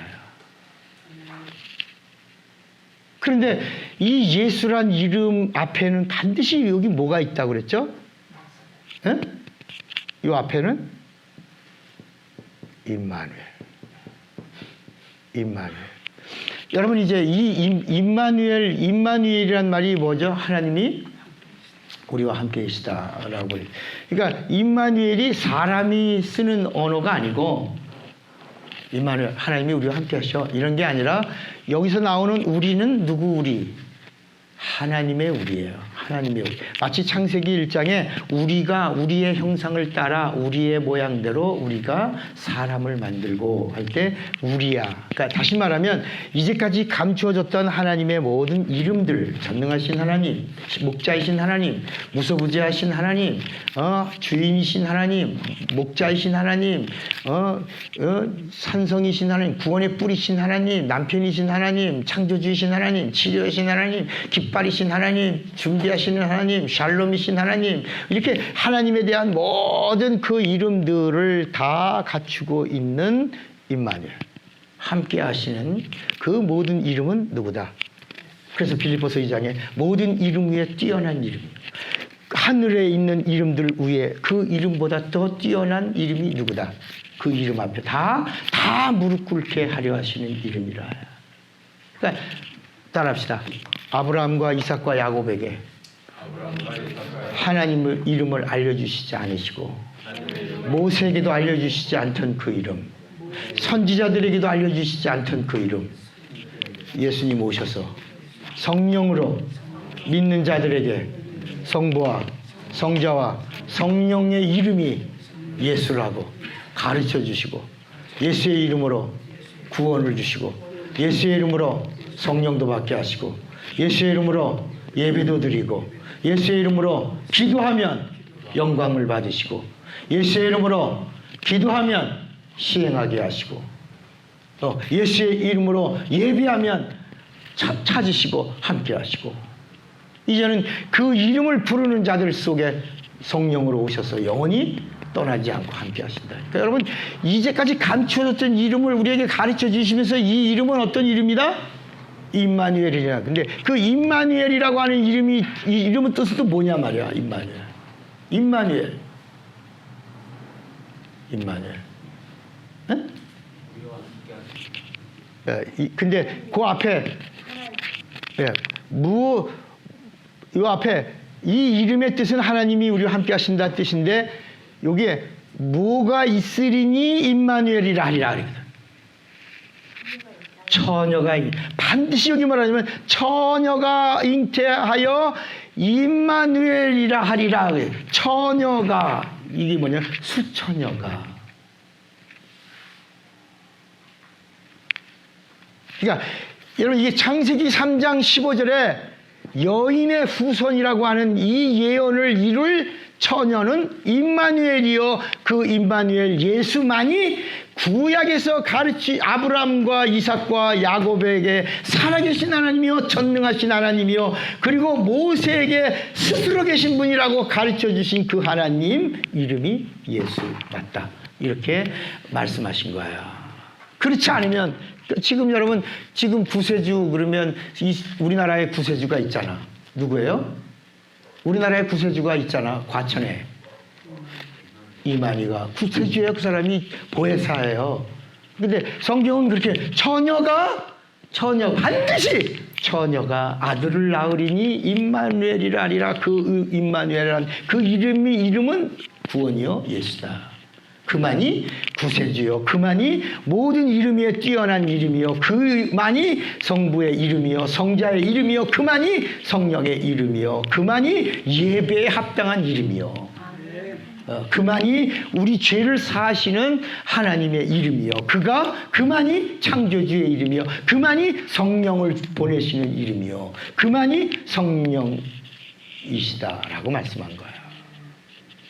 이해가 되시겠어요? 그러니까 우리가 막연하게 그냥 교회에 나왔으니까 부르는 이름이 아니라, 이제까지 아브라함, 이삭, 야곱에게도 가르쳐주지 않았고, 모세에게도 가르쳐주지 않았고, 그냥 그 이전에, 예수 이전의 사람들은 하나님을 본 사람도 없었고 하나님의 이름을 표로만 알고 있었다가, 이제 예수를 하나님의 의로 믿는 자들 안에는 성령으로 예수의 이름이 성부와 성자와 성령의 본 이름인 것을 알게 해주시고, 그 이름을 가지고 부르면 구원을 얻고, 그 이름을 가지고 부르면 보증해 주시고, 그 이름을 가지고 부르면 유전자가 확실하면 성령이 증거해 주신다. 내 안에 있는 예수란 유전자가 확실히 있다면 성령이 우리 안에서 예수가 드러나게 해주신다. 그래서 내가 한 일을 저도 할 것이요, 이보다 더 큰 일도 하리라. 너희가 내 안에 거하고 내 말이 너희 안에 거하면 무엇인지 원하는 대로 구하라. 그리하면 이루리라. 예수가 증거되리라. 이렇게 합니다. 그러니까 우리가 지금 성경 공부하려고 한 게 아니라, 우리 안에 누가 있냐? 유전자 예수가 있다고, 누가? 성령이 보증해 주시는 증거가 있어야 된다. 예수가 있냐? 없냐? 그래서 요한일서에 아들이 있으면 생명, 하나님의 아들이 없으면 그분이 누구다? 예수야. 그러니까 유전자가 있어야 돼. 유전자. 성령은 유전자가 없이 예수 이름을 부르는 자. 난 모른다. 전염을. 유전자가 없는데 예수의 이름으로 귀신 쫓고 병 고치고 능한 일을 했네. 네 안에 예수가 없이 귀신이 나간 게 너 때문에 나간 게 아니라 예수의 이름으로 나간 건데 네 안에는 유전자가 없다. 그러니까 불법이다. 그래서 불법을 행한 자 난 너를 도무지 모른다. 내게서 떠나라. 이렇게 하신 것이다. 여러분 안에 예수란 유전자가 있습니까? 성령의 보증을 받습니까? 그러면 오늘도 내 안에서 예수가 증거되어야 된다. 기도합시다. 자, 주먹을 꽉 잡으세요. 나는 성경을 알리라. 두 번만 시작. 나는 성경을 알리라. 나는 성경을 알리라.